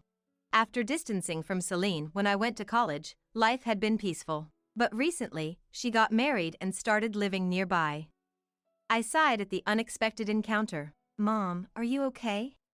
Worried, Alex spoke to me. I smiled and brushed it off. Are you really okay? You're worried about Celine, right? While resuming eating, Vince asked me. I told him about Celine, especially something I hadn't spoken about until then. I didn't know she was like that. Vince and Celine had only met a few times, at family meetings or our wedding. I also hadn't brought up Celine in conversation before. Why not vent to Dina? I don't know Celine well enough. Dina? Yes. How about next week? I'll take care of Alex in the meantime. I nodded to his suggestion and contacted Dina right away. A week later, I finally got to talk to Dina. Sorry to keep you waiting, Kaylee. No, I should be sorry for the sudden call. I heard about the encounter and rushed to investigate. When I mentioned Celine, Dina said and pulled out an investigation report. I was impressed with her skills. Dina used her observational and acting skills as a detective. Her abilities were top-notch. Impressive as always. Let's see it. I looked over the report. It detailed Celine's recent actions. Even after I left home, she continued to play the villain and did as she pleased. She played the role of the poor little sister, tormented by her adoptive elder sister. It seemed she used that narrative to attract men, but those relationships always ended quickly. I can't believe such good parents ended up with a child like that. Reading it, I couldn't help but feel astonished. Hey, how are you doing with Vince? Suddenly, Dina asked me so. Tilting my head, I replied that everything was as usual. He's really involved in parenting, and he's even taking care of Alex today. Responding so, she looked somewhat troubled. Again, I tilted my head. Is something wrong? No, it's nothing. If that's the case, it's fine. She denied my inquiry. After chatting for a while, we parted with smiles. Oh, Alex and Vince? Huh? Hi, Mom. On the way home, I met up with Vince, who was leading Alex by the hand. Were you guys out somewhere? Yeah, we thought of getting out of the house for a bit, so we went shopping. Oh, really? Did you have fun? At my question, Alex nodded with a hesitant, yeah. He tilted his head. He was sticking close to me without saying anything. Come on, let's get home quickly. Though puzzled, I was hurried home by Vince. Throughout, Alex stayed close to me. What do you want for dinner? I'll prepare it, Vince said, entering the kitchen. Should I help? No, it's fine. Can you keep Alex company? He seems to have missed Mom. Thanking him for his words, I turned to face Alex. Then, as if deciding something, listen, Mom? He began to speak in a voice low enough that Vince couldn't hear. Shocked, but determined, I made a decision. Soon after, I received a call from Dina. Kaylee, I need to talk to you about Vince. She told me a truth, and we decided to take action. I wonder if you can go with him. It happened shortly afterward. I was asked to go on a business trip. When I consulted Vince, Go ahead. he replied casually. As for Alex, can I leave him with my parents? That's fine, but I can take care of him? You come home later than me. I'm worried. Acknowledging my concern, that's true. He agreed. With Alex's consent, I left him with my parents. After explaining the situation to them, they said, Leave it to us.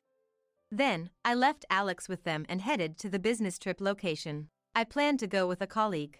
That's the situation. You might need to help. Understood.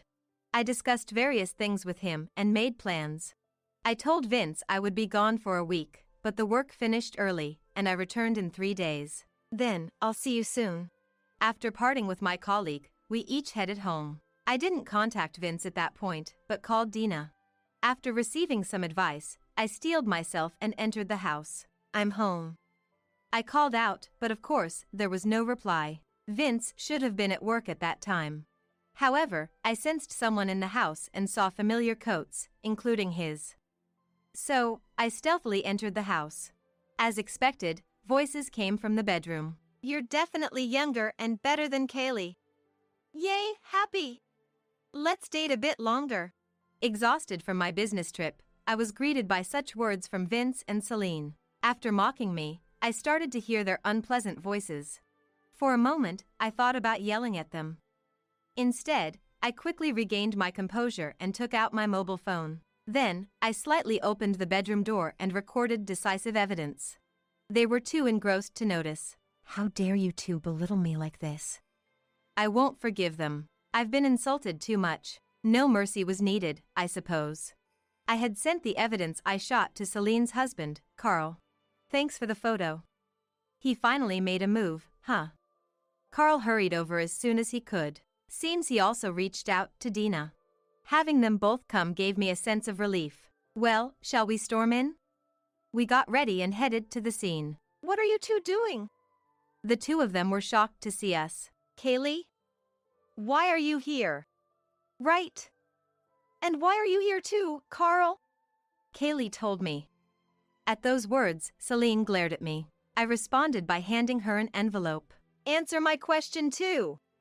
That's when Vince said, looking my way. I thought it was a hassle, but I decided to respond. My business trip ended in 3 days.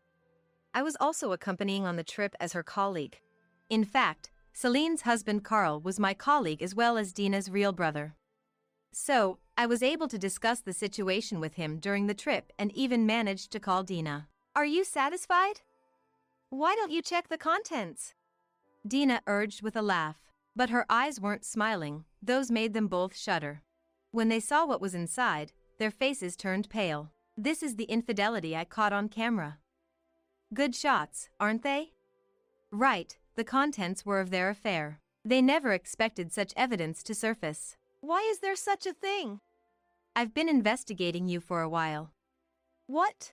Actually, Dina had been investigating Vince for a different case. Vince wasn't just involved with Celine, but also with his coworker at the office. Eventually, the coworker's parents suspected him and happened to hire Dina's detective agency. You've been messing around with others too.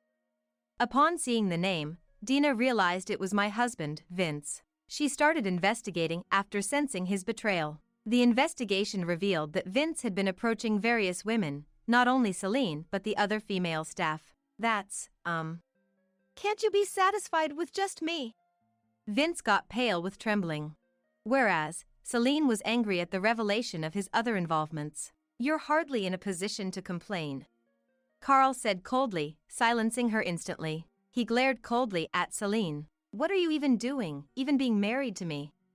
That's, well. Celine scrambled for an excuse with teary eyes. Standing next to Carl, Dina was making her arms crossed. Their angry expressions were so similar as siblings. Thinking so, I began packing. Kaylee? What are you doing? I'm packing because I'm divorcing you, Vince asked fearfully, but I told him clearly. Wait for me. Forgive me. He begged, but I ignored. I'll carry your luggage. Oh, thank you. My pleasure. I'll have your luggage sent to your parents' house. Carl helped me with my luggage, and we left the house smiling. Although Vince and Celine screamed after us, Dina scolded sharply. Enough already. You idiots. They immediately silenced with a scream. Leaving them behind, we left the house briskly. After I parted ways with Dina and Carl, I returned to my parents' house where Alex was. They were indeed cheating. I had to tell my parents that Celine was having an affair with Vince. Hearing that, they sighed deeply and apologized to me. Don't apologize, it's not your fault. I had been informed about the affair by Dina beforehand. The day after she told me, my parents shared it with me. I can't keep this to myself. The evidence from Dina alone would have been enough for a divorce settlement. But somewhere in my heart, I wanted to believe in Vince. That's why I didn't file for divorce until I saw it with my own eyes. Alex, were you a good boy? Feeling sorry for my parents, I changed the subject. Then, my parents smiled. He was as good as you. A really kind boy. Alex smiled happily, being praised by his beloved grandparents. I was glad I had left him here. Can we stay here a bit longer? At my request, my parents readily agreed. A few hours later, while chatting with my parents and eating snacks, Celine barged in. There you are. It's all your fault. I'm getting a divorce from Carl. If only you weren't here. She yelled at me, glaring, just as I was about to hug scared Alex and counter. Get out. You're no daughter of ours. My parents shouted back at her instead. Then, her attention shifted to my parents. What are you two talking about? I'm your real daughter. Our daughter is only Kaylee. You became unbearable, spoiled by my mother. We can't think of you as our daughter anymore. My parents responded in a dismayed tone to Celine's words. Certainly, it was our grandmother who led Celine astray. She never accepted me as an adopted child and doted on Celine as her biological child. As a result, Celine never listened to our parents and used me, the adopted one, as she pleased. I always wanted to be true sisters with you. Celine seemed angered by that. You always act so superior. Even though you're not a real child, it's annoying. You even have a child. I couldn't even have one with Carl. She ranted. True, she had no children. But that was her own doing. After continuing relationships with men, she became infertile. You have no right to say that to me. Shut up. She raised her hand to me. Just as I braced myself, I saw Alex step between us. This is bad, he might get hurt. Enough. Before she could reach Alex, my father grabbed her hand and threw her out. Watching her leave, I hugged Alex. Don't do anything dangerous again. Sorry, I just wanted to protect Mom. As my parents said, Alex really was a good boy. I thanked him and stroked his head. After that, Celine apparently reluctantly went to Vince's place. Carl and I demanded a settlement from them both in the divorce. They had multiple partners, so the amount was substantial. Vince got sued for marriage fraud by his colleagues too. Dina updated me on their situation later. Furthermore, Vince was caught cheating during work hours. Of course, he was fired eventually. Before he was resigned, he approached me once. Please, Kaylee. Help me. He was lying in wait outside my company and clung to me as I arrived. Ignoring him and trying to enter the office, he kept obstructing me. If you're going to cling like that, why did you cheat? I know you approached them. No way. True, Vince was the one who approached first. That day, after I went to bed, he found Celine's address and visited her during a business trip. She was at home and welcomed him. Kaylee made you upset yesterday. he had said, and they apparently started their affair. You confronted Celine for me, Dina. After we each returned home, I told Dina about Celine's visit. Knowing that Alex was almost hurt, Dina got angered and went to the thrown-out Celine's place. She was caught by Dina without a chance to escape. It seemed she spilled everything when confronted, due to her trauma. Did you really think I'd help you? You know, I was serious about you. What is he even talking about? If that was the case, he shouldn't have cheated in the first place. As I was thinking so and about to call the police on my mobile phone, please stop. I will sue for business obstruction. Just then Carl arrived. He pulled me to his side and gave Vince a cold look. You are not needed in our company. Huh? In fact, Carl is the next president of the company. He was training to become that position under my mentoring. You're kidding! Unaware of that, Vince looked at him in disbelief. It's no lie. Just leave. From his demeanor, it was clear he wasn't reconsidering. Disheartened, Vince left. On the other hand, Celine had knew about Carl being the next company president. Moreover, she was genuinely in love with him. Getting divorced was really hard. Carl said that, and I patted him on the shoulder. He smiled at me, looking a bit troubled. Then later, I was called by the current president. Excuse me. Thanks for your time. A great help for Carl. And it's a pity about Vince. He began to discuss the matter, looking somewhat complex. Troubled by the recent events, Carl would be training at a subsidiary for a while. Indeed, physical distance from Celine might be better. So, I want to entrust you with the project that was planned for Carl. Of course, the promotion to chief we originally planned remains. I felt honored and accepted. Without Vince, I could still live well. My parents agreed to look after Alex as I would be busy. In fact, Vince had never looked after Alex when we were married. I was actually staying with Grandpa and Grandma. Alex was left with Vince's parents' house, and it seemed they weren't happy about it. He secretly told me that day. I vowed not to let him go through that again. Fortunately, my parents, who were not related by blood, cherished him as their own grandchild. With no more worries, I dedicated myself even more to my work. It seemed Carl successfully distanced himself from Celine. He's doing well in the subsidiary. I had a tea party with Dina when things settled down. She told me about Carl. Carl has always been hardworking. He'll be fine. Yeah, but could you visit him sometime? I'll take care of Alex. She asked, and I tilted my head. I didn't mind meeting him, but the way Dina said it, it seemed like she wanted us to meet alone. Well, you'll understand once you meet him. She smiled mischievously. I didn't understand the situation, but I decided to meet Carl. Dina was looking after Alex at a distance. Were you surprised I wanted to meet? Yes, well, I've been wondering how you were doing since then. Thanks to you. It's still new, but I'm trying my best. He spoke with a smile. I felt bad for the trouble caused by Celine, and wanted him to find happiness. Then, looking serious, he gazed at me. I like you, Kaylee. What? I was shocked by his sudden confession. Apparently, he had liked me from the beginning. However, due to the age difference, I only saw him like a brother. So, he had given up on me. I got together with Celine when she comforted me. Celine knew he liked me and took advantage of it. After I married Vince, Carl completely moved on and decided to marry Celine. I did love Celine. I don't know what she thought or why she approached me, but she was a support. Celine must have truly loved Carl too. That's why she chose to marry him among many men. Therefore, she was so furious at me for the divorce. When I found out about Celine's betrayal through Dina, I was quite shocked. Carl, you've had it tough. But I'm sorry, I can't feel that way yet.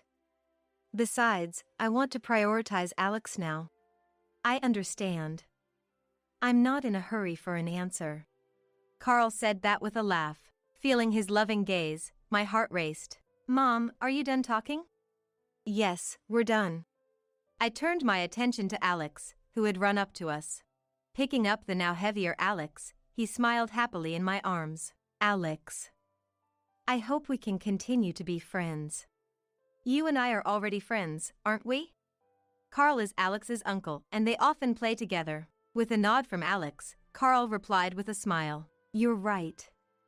Our time together might lessen, but I hope we can stay as close as before. Sure. Alex nodded with a smile, and Carl gently stroked his head. Then, Carl would come to see us whenever he found time. Alex had grown quite fond of him, who paid more attention to him than Vince ever did. Kaylee! Alex! Oh my goodness. Why are you here?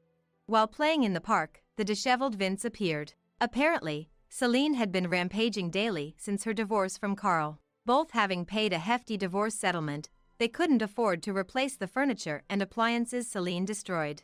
Thus, he looked unkempt. Dad's not around anymore, huh? Let's be together again, the three of us. I don't need you, Dad. Alex cut off his words firmly. He then froze. What?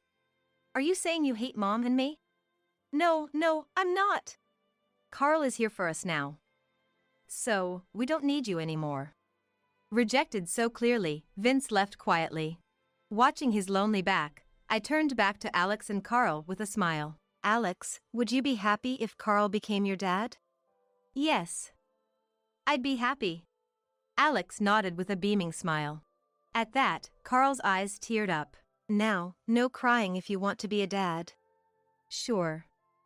Let me ask again. Please make me your husband and Alex's dad. I nodded with a smile at his words. After being rejected by us, Vince seemed to lose his soul. He even quit the part-time job he had been doing. Of course, Celine was furious, but she just let it slide. Finally fed up with Vince, she left and disappeared into the night. Vince was apparently taken back to his parents' house. It seems he really did love me, after all. I heard about Vince from my former in-laws. When they asked if I could possibly reconcile with Vince, I replied promptly, I already have someone who cherishes both Alex and me. Hearing that, they quickly gave up. Hey, Alex. Do you want to see your former dad's parents? No. I don't want to see them for a while. My former in-laws, who had neglected Alex due to frequent babysitting, apologized after learning the situation. However, Alex seemed to want to keep his distance. With Vince also at their house, we decided to become estranged. We no longer need them in our lives. Carl is coming over next Saturday. Really? I have so much I want to talk to Dad about. I stroked Alex's head as he said that with a smile. After that, we started dating. Then, when Carl returned from the subsidiary to the head office, we decided to move out of my parents' house. We planned to live together in a new home, the three of us. Please marry me. Yes, I'd be happy to. Soon after Carl's proposal, we got married. My parents and Dina blessed us. May you be happy this time? And Alex expressed his joy. I'm happy Carl is becoming my dad. I'm sure Carl will definitely make you happy. Dina had seen Carl's love for me and his heartbreak. That's why she encouraged him when I divorced Vince. I know both Kaylee's and Carl's good points. That's why I want you two to be happy. Dina had always helped and supported me. For her sake, I must be as happy as possible. So, let's go out for a celebration drink next time. Sorry, I can't do that. Huh? Dina looked bewildered as I smiled and gently rubbed my belly. Realizing what it meant, she beamed. Could it be? I'm expecting our second child. So, I can't join you for drinks. Wow. I'm as happy as if it's my own. She genuinely seemed thrilled. Her laughter made me smile too. Alex is excited too, saying, I'm going to be a big bro. Wow, that's so like Alex. He'll definitely be a kind big brother. When I told him about having a little sibling, he was overjoyed. Carl was the same, lifting me up in excitement until, don't strain Mom's body. Alex scolded him. So, Dina, I want you to help us choose a name. Really? I'll think hard about it. Dina instantly started pondering, looking thoughtful. Watching her, I smiled. Now, our family, Alex, Carl, the baby in my belly, and I, will build a home filled with laughter. I pledged that in my heart. I'm Isabella. I really dislike my parents. What bothers me the most is their obsession with what others think. They use their affectionate behavior towards me to win over people's approval. It seems like that's all that matters to them. So, at home, they were very strict with me. I was constantly nagged about etiquette and how to speak properly, down to the smallest detail. Naturally, I rebelled against that, but they never listened to what I had to say. All that mattered to them was appearing as good people in the eyes of others. They wanted me to play the role of a quiet, well-behaved child. As a young girl, I just convinced myself that it was how things were supposed to be. How long would I have to endure this? Would I have to live with this dissatisfaction forever? I want to get out of this house as soon as possible. Even as a child, I was consumed by this thought. But unexpectedly, a turning point came much sooner. It was when I was in elementary school. My sister Chloe was born. And she was much more pretty than me. It was only a matter of time before our parents' interest shifted from me to her. Eventually, all their love and attention fully turned to her.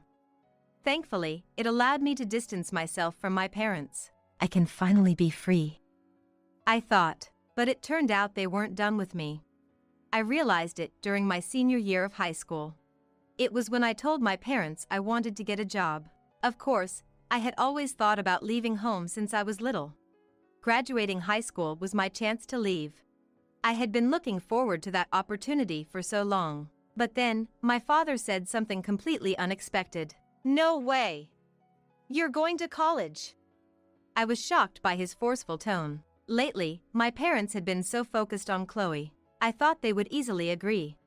Maybe he had some expectations for my future. Why do I have to go to college? With a glimmer of hope, I asked him. His response shattered my expectations completely. You need a decent education to marry well, you know. So that was it. I finally understood why my parents were so concerned about appearances. They were planning to use my marriage prospects to make their own lives easier. I want to work! I protested. Then, are you going to pay for your moving expenses yourself? He retorted. His words left me speechless. Given their concern for appearances, my parents had always given me an allowance. But I didn't have enough to afford a move. Moreover, my high school prohibited part-time jobs. There was virtually no way for me to earn the moving expenses myself. He knew it, which is why he said it. As I struggled to respond, he laughed. We've spent quite a lot on raising you. Maybe you should pay us back for that? That's... If you don't like it, go to college. He concluded. In the end, I couldn't argue back. But if I looked at it differently, they were offering to send me to college for free. As much as they might want to, they couldn't just force marriage or arranged matches on me against my will. So, I decided to obediently go to college and then escape after graduation. After that, I enrolled in a local college. But since my education was just for the sake of appearances, I wasn't allowed to live alone. My father never really considered my academic pursuits at college. I'll pay your tuition, but in return, you'll have to work part-time and contribute to the household expenses. He said shortly after I started college. How much should I contribute? I asked. Let's say $500 a month. I wanted to focus on my studies now that I was in college. But he would never listen to such a request. Reluctantly, I juggled part-time work with my college lectures. The amount I had to contribute as living expenses was no small sum. With reports and test studies, I could only work a few hours each day. It was a barely manageable amount. But I don't want to waste this opportunity. So, I sacrificed sleep, splitting my time between studying and part-time work. Eventually, I graduated from college and even secured a job at a real estate company. Now I can finally leave home. That's what I thought, but my plan was naive. When I told my father about my job, he said, "It's fine for you to work, but you can't live alone." "Why not?" I asked, puzzled. "What if you end up with some bad guy if you live alone?" "Huh?" "Anyway, stay at home until you get married." "That's ridiculous." "Or can you pay back your college tuition right now?" "If so, I might consider letting you live alone." "That's impossible. I've been contributing part-time earnings to the household." "Then, give up on living alone," he said with a loud laugh. It seemed he had planned everything. Anticipating that, he had made me contribute to the household expenses. In the end, it was a life dictated by him. Was there no way for me to fight back? With these worries, I started working. But then, a new problem arose. He quit his job shortly after I started working. The reason was back pain. Of course, that was just a facade. He just didn't want to work anymore, and was clearly relying on my income. Still, I couldn't abandon my family. I had even researched ways to cut ties with them, wanting to become a stranger. But there's no way to completely sever ties with family. Parents will always be parents. There's no escaping that. Yet, I hadn't given up on escaping from home. Believing that one day I could live on my own, I diligently saved money. But my father would surely notice my plans. Several years had passed since I started working. One day, when I got home from work, there was a cake on the table. "What's this about?" I asked Chloe, and she replied with a smile, "I got accepted into college." "Really? Congratulations." Thank you. Chloe clapped her hands in joy. I felt happy for her too, but then my father's next words instantly dampened my mood. "Okay, so you'll be paying her tuition." What? I have to pay it? "Of course. I can't work because of my injury." What a thing to say. He looks perfectly healthy to anyone, but arguing with him would be pointless. It's true that he has no income. If I don't pay for Chloe's education, she won't be able to go to college. He knows that and is unabashed about it. That means my plans to live alone are pushed even further away. In his eyes, he gets Chloe's education and keeps me from moving out. Chloe is a good girl. Her presence allowed me, as a young girl, to keep my distance from our parents. I may not be close to Chloe, but I owe her that much. So, I decided to pay for her tuition. Looks like living alone just got further away. That night, I ended up drinking alone late into the night, grumbling about my father. Later, Chloe safely started college. I worked even harder to pay for her tuition. However, such a lifestyle naturally took its toll, and I started to feel worn out. One day, distracted by fatigue, I left my wallet at the entrance and left the house. Arriving at the bus station, I reached for my IC card to board the bus and realized I didn't have my wallet. Shoot. I left my wallet. I quickly remembered leaving it at the entrance. I called my mother, who was at home, and she said, "Chloe took your wallet to you. She had to go to college for something." "She did?" "She said she'd drop it off on her way." I immediately started running back home. Then, a few minutes from the bus stop, near a grocery store, I ran into Chloe. She was carrying a shopping bag from the store. "Chloe, do you have my wallet?" "Here it is." She handed me my wallet. I immediately checked the contents. You're so suspicious. She teased. "I have the company's card in there. If I lose it, it's trouble for the company." The corporate card and the IC card were both inside. The money was untouched, and I felt relieved. "Thanks, Chloe." I thanked her and hurried back to the bus stop. Thanks to her, I managed to avoid being late. I need to be more careful from now on. That night, I bought a thank you cake for Chloe. She was delighted, and I was grateful. But at that time, I was making a big mistake. Some days later, Aria from accounting came to me at work. "Can I talk to you for a sec, Isabella?" She was a very reliable colleague. She often gave me clothes and cosmetics she didn't need, as I was living frugally. In many ways, I owed her a lot, both professionally and personally. So, I thought she wanted to talk about something personal, but it turned out to be a bit different, and Aria took me to a private place. "What's going on, Aria?" "Listen. I wanted to ask you, have you ever used the company card for personal reasons?" The company card she referred to was the corporate card. Designed for managing expenses in one place, the company had issued these cards to employees. Of course, as a salesperson, I also had a company-issued card. However, the charges were to be billed to the corporate account. So, using the card for personal reasons would be immediately noticeable. I think I've only used it during work hours," I replied, feeling anxious. I didn't recall doing anything wrong, but I couldn't completely rule out the possibility of it being used without my knowledge. As I was pondering, she said, "Actually, your card was used at a grocery store." It looks like it was for buying water. Do you remember? Grocery store, water. I thought hard about it. Then, I remembered the day I forgot my wallet. For a brief moment that day, Chloe had my wallet. I normally never let anyone else handle my wallet, especially at work. Therefore, if someone else used the card, it had to have been Chloe on that day. Well, do you know the date it was used? I didn't want to suspect Chloe. I asked Arya, hoping to prove it wasn't her. If the card was used on a different day, then she wouldn't be the culprit. I must have been absent-minded and accidentally used the company card. That's what I wanted to believe, but reality was harsh. The card had been used on the very day I forgot my wallet. Is there anything you can recall? Arya asked. On impulse, I blurted out, "Oh. I might have mistaken it for my IC card." Really? I sometimes buy water before work. I see. I'm really sorry about that. I paid the amount that had been charged right there. I made excuses in a panic, but Arya comforted me, saying, "Don't worry, I've made the same mistake before." I was worried it might happen again. Driven by anxiety, I asked Arya for a favor right then and there. "Are you sure? It'll be extra work for you, Isabella." "Yes. I don't want to repeat the same mistake."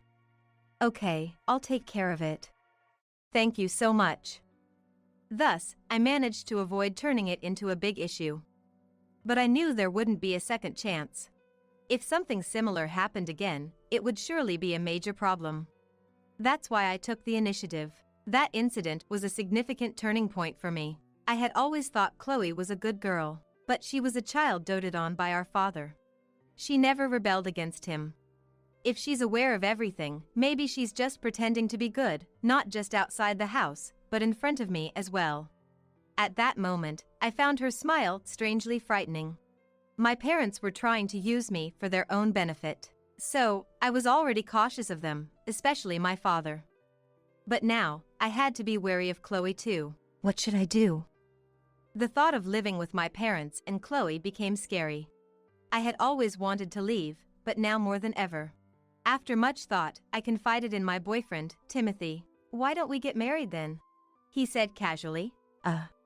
I was at a loss for words. He smiled. "If we're married, you can leave your house. I'm a civil servant, so they probably won't object." That's true. He and I were classmates in college. We'd been dating for over 5 years, and I had been thinking it might be time. But I had my family to consider.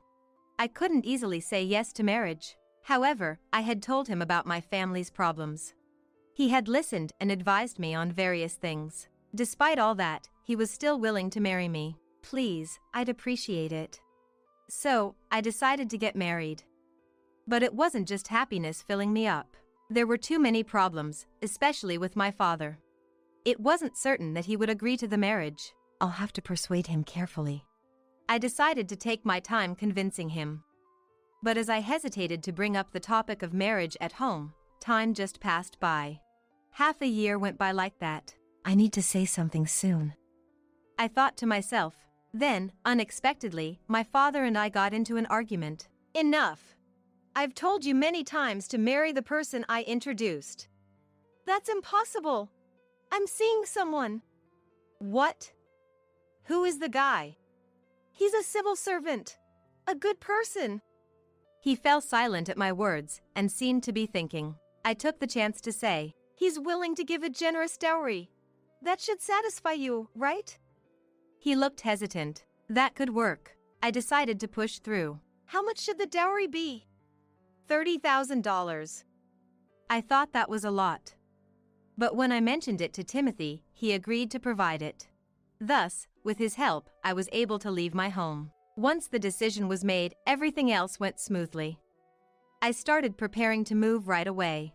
Then, on a certain Sunday, I arranged for the movers to come. During the move, Chloe approached me. "Just keep your promise to pay for my tuition, okay?" That's fine, but can I ask you something? You've used my card without permission, haven't you? Oh, you found out, huh? She said, without any sign of remorse. I had tried several times to confront her about the truth, but never got the chance. I gathered my courage to ask, but it seemed like no big deal to her. Using someone else's card is a crime. Do you understand that? It's fine, we're family, aren't we? She replied, showing no guilt. I was infuriated. I'll deposit the tuition money into the designated account. But that's it. Consider it severance. Huh? Once I leave this house, we're strangers. Do whatever you want. She walked off with a scoff. Later that evening, when the moving was done, I went to the living room where my father was waiting. Where's the money? It's always about money with you. Here it is. I've always dreamed of profiting from marrying you off to someone well off since you were born. Well, this should be enough. I've contributed plenty to this house already. Yeah, now it's all up to Chloe's future spouse. He smirked, his comment dripping with sarcasm. He might keep coming back to ask for more money. That thought makes me angry. But when that time comes, I'll just have to turn him away. Then we had our last meal as a family. Chloe wasn't there, though.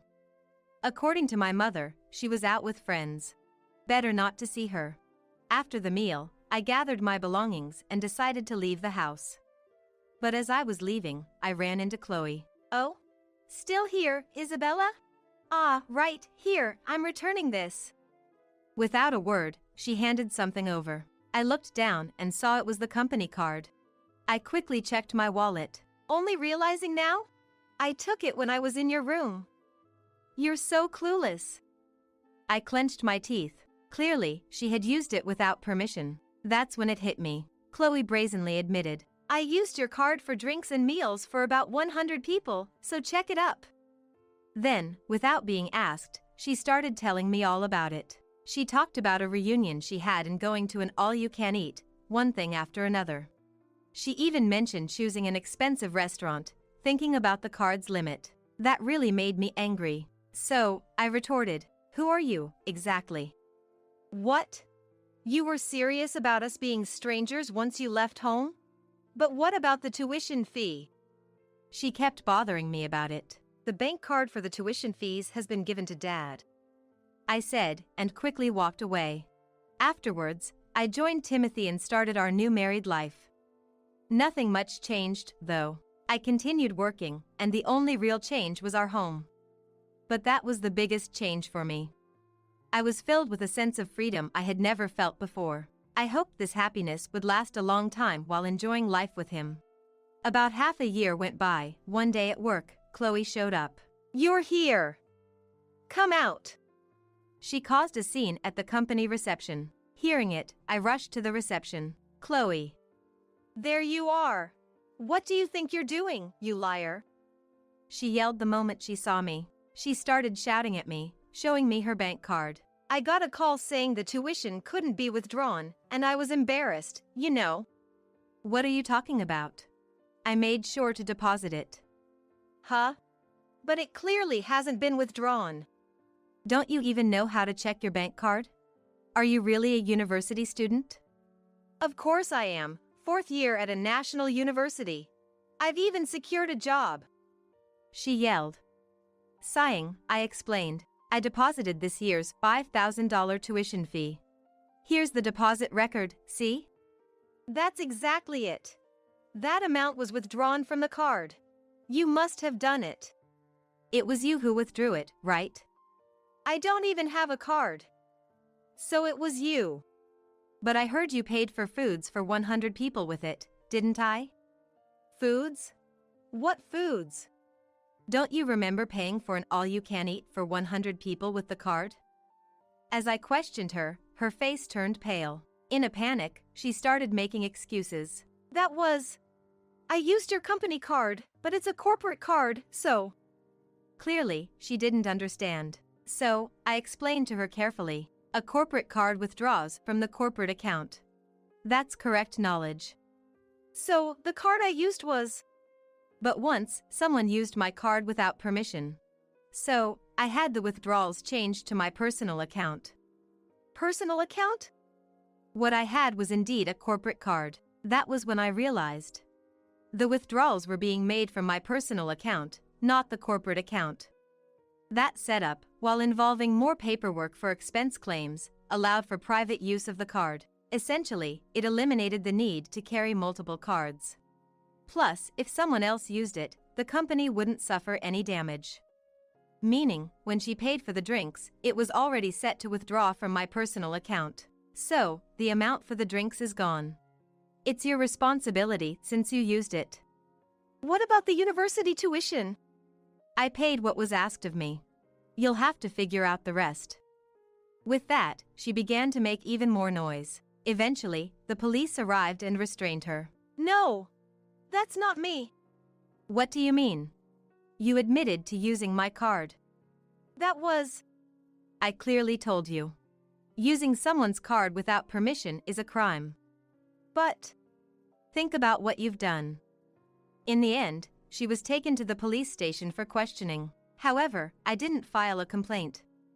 I didn't see the need, especially since someone had uploaded her outburst at my company on social media. Unsurprisingly, it quickly drew a wave of criticism. She ended up being expelled from her university. After that, my parents, who concerned about appearances, moved to the countryside with her. It seemed they thought they could escape the scandal by leaving town. Their plan was to find a marriage partner for Chloe there and then extort money from him. But given their bad characters, it was unlikely to work. I heard they quickly got into trouble with Chloe's new partner. Isabella, we're being sued for damages. Help us. My father contacted me about a month after I moved. Causing trouble within just a month, they would likely repeat the same mistakes. I'm sorry, but if you come to our house, I'll file a complaint about the previous incident. Be prepared for that. After I said that, he stopped contacting me. But with no money and no job, I couldn't help but worry. So, I had a private investigator secretly check on them, and they turned out to be working together at a logistics warehouse. Apparently, it was the company of the person Chloe had clashed with. They must have been told to work off the debt if they couldn't pay it. Hearing they were working long hours in a gloomy warehouse, I felt a bit relieved. They should be able to pay off the damages and earn their living expenses. I decided to let them fend for themselves and keep working. Meanwhile, Timothy and I continued our happy married life. My job was going well, and my sales performance was steadily improving. With no family around, money was accumulating. All that good fortune made me a little apprehensive about the future.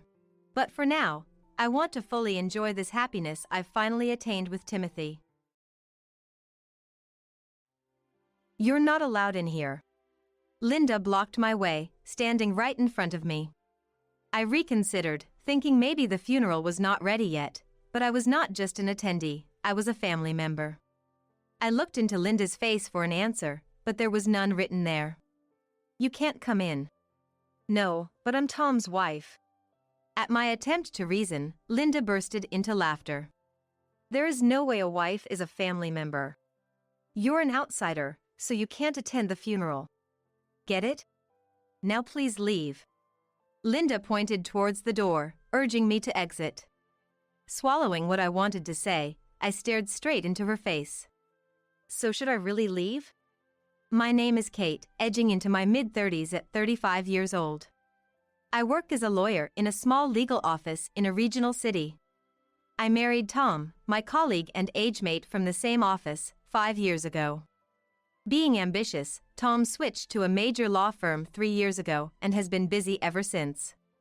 He suggested I switch too, but I declined. I was content with my current office and job. My work, though, was a bit different from what the general public imagines for a lawyer.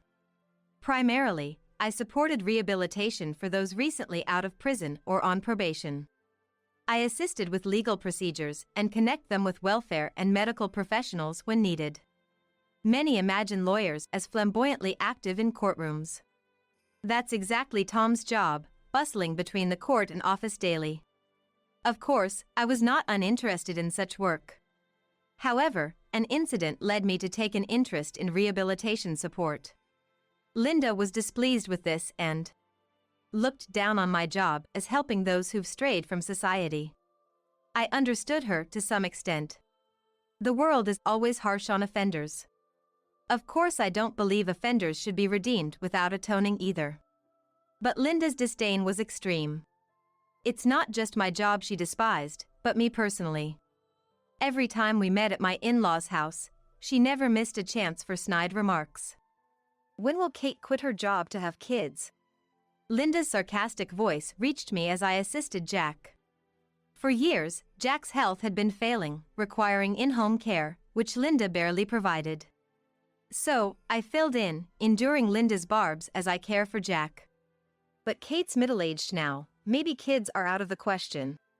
Why didn't Tom marry someone younger? Ignoring Linda's complaints, I gently laid Jack on the bed. Trying not to catch Linda's attention, I sighed.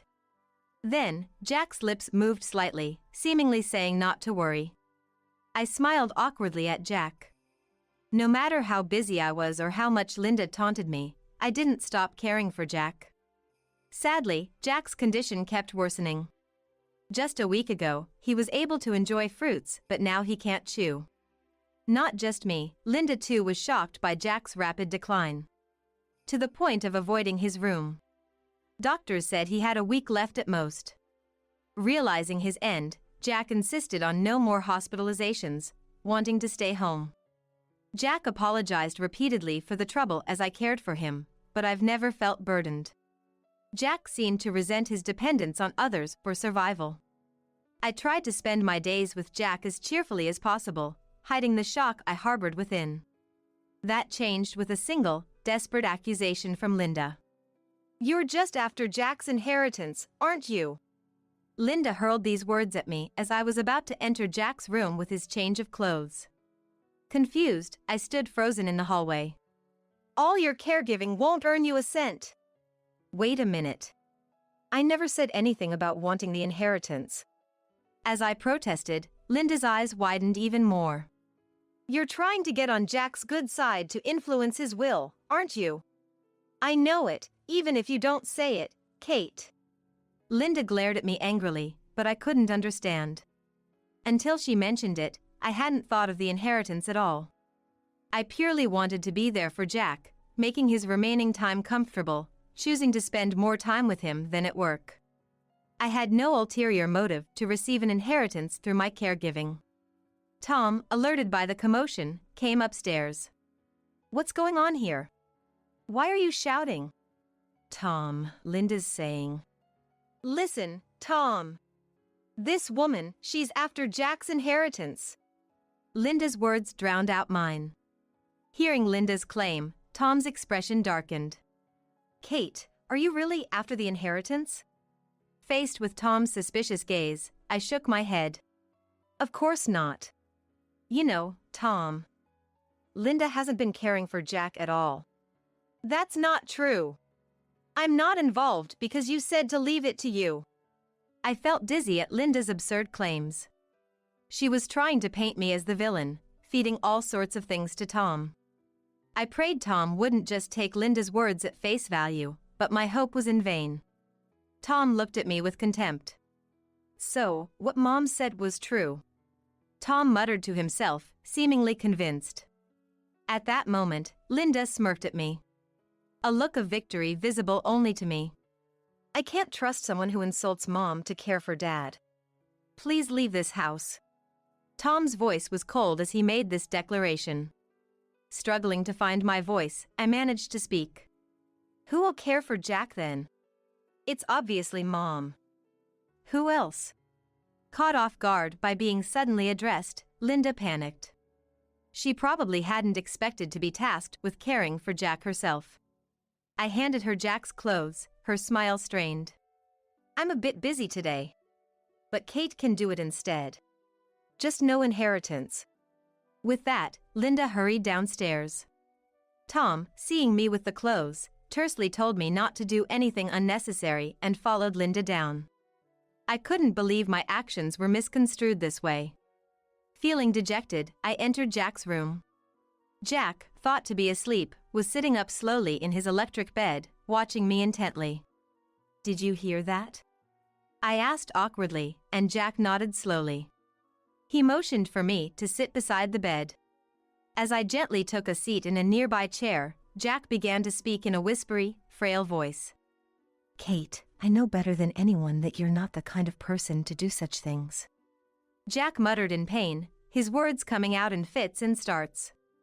"I'm truly grateful for everything you've done. I can't thank you enough." Having said what he needed to, Jack slowly closed his eyes.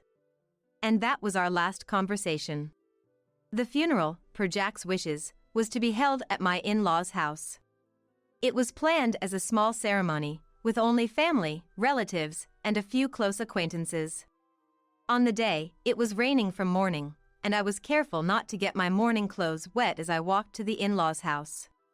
Tom, serving as the chief mourner, had left home earlier than me. He's probably meeting up with Linda by now, going over the day's proceedings. The misunderstanding that I was after Jack's inheritance hadn't been cleared. Since that incident, Tom blatantly looked down on me. Now fully on Linda's side, I watched him without thought. With Jack gone, everything seemed inconsequential to me.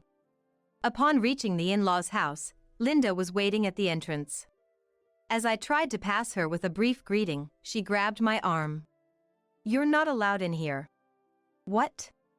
Linda stood there, blocking my way.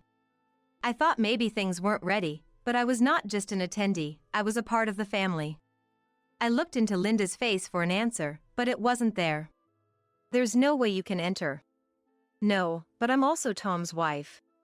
At my response, Linda burst out laughing. "There is no way a wife is a family member. You're an outsider. You can't attend the funeral. Understand? Now please leave." Linda pointed at the front door, urging me to leave. I swallowed what I wanted to say and stared straight into her face. So should I really leave? Perhaps it was my unexpectedly strong gaze that made Linda falter for a moment. She looked at me suspiciously, thinking if I had some ulterior motives. But finding nothing, Linda turned her back to me. "Just leave, please. I don't even want to see your face." Linda tried to dismiss me with a somewhat blustering tone. There was only one thing left for me to do. Leave quietly. It was regrettable that I couldn't say my final goodbye to Jack, but it was the only option. "Please tell the relatives I'm sorry I couldn't attend." With that last bit of resistance, I left the in-laws' house. As I did, a man in a black funeral attire entered. He looked surprised to see me. I laughed off his questioning gaze, which seemed to ask why I was leaving before the funeral. I couldn't have lied under his scrutinizing gaze. Suddenly, the area around the in-laws' house felt like a different world. Several black luxury cars were parked nearby. Shouts from the entrance reached my ears, making me stop in my tracks. Amidst the men's angry shouts, I heard Linda's scream and Tom's anguished voice. The curious neighbors peeked out from their doors and windows, intrigued by the commotion. Sighing, I returned to the in-laws' house. I didn't want to help Linda, but letting the situation escalate would be problematic. As I appeared among the men, a glimpse of hope flickered in Linda's eyes, who was almost crying. "Kate! Help! These people say they're the mafia!" I felt like holding my head in despair at this expected turn of events. But I was the only one who could resolve the situation. I spotted a familiar face among the men and called out to him. "You all seem as lively as ever." The man noticed my return and smiled. "Well, if Kate's in trouble, we can't just stand by." Linda let out a short scream when she saw me. "You're with the mafia too!" Linda trembled at her own misunderstanding. That's absurd. But I quickly dismissed it. The men surrounding Linda and Tom stepped aside, allowing a path. Walking through was a man in a tailor-made black funeral suit, his gaze intense.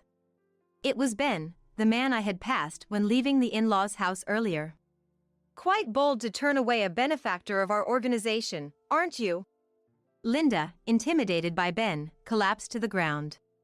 "We have nothing to do with the mafia."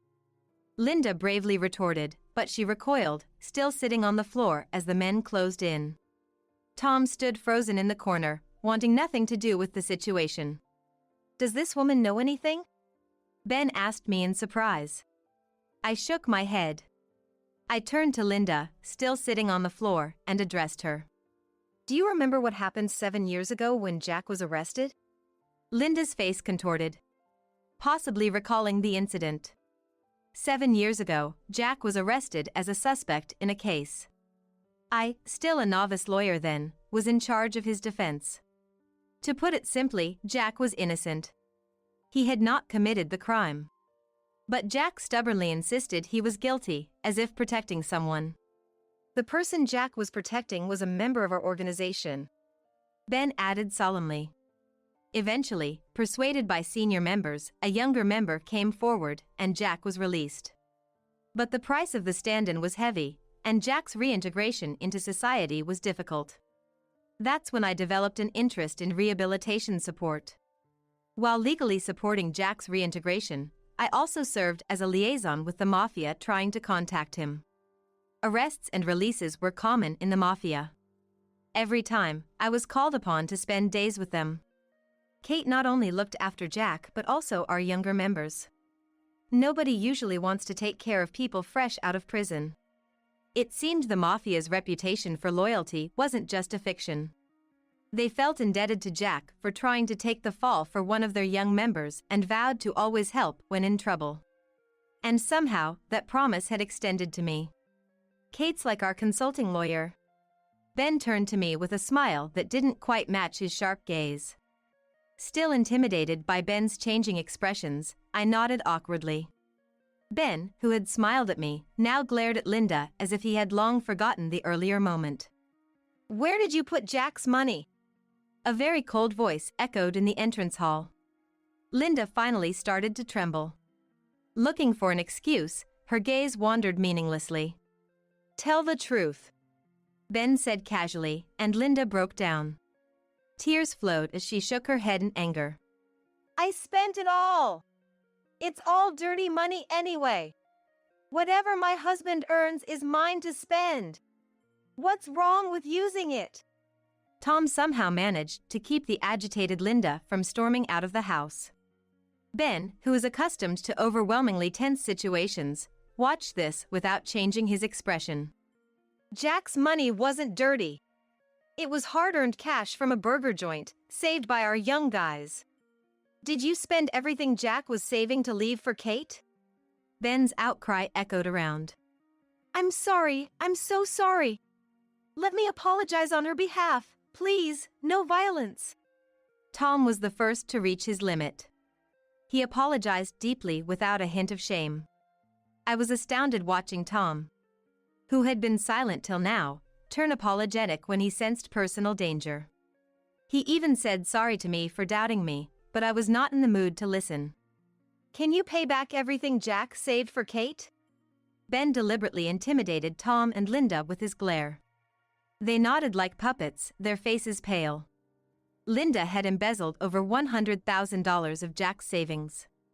It was shocking to learn that not only Linda but also Tom had been spending Jack's savings on drinks for colleagues and lottery tickets.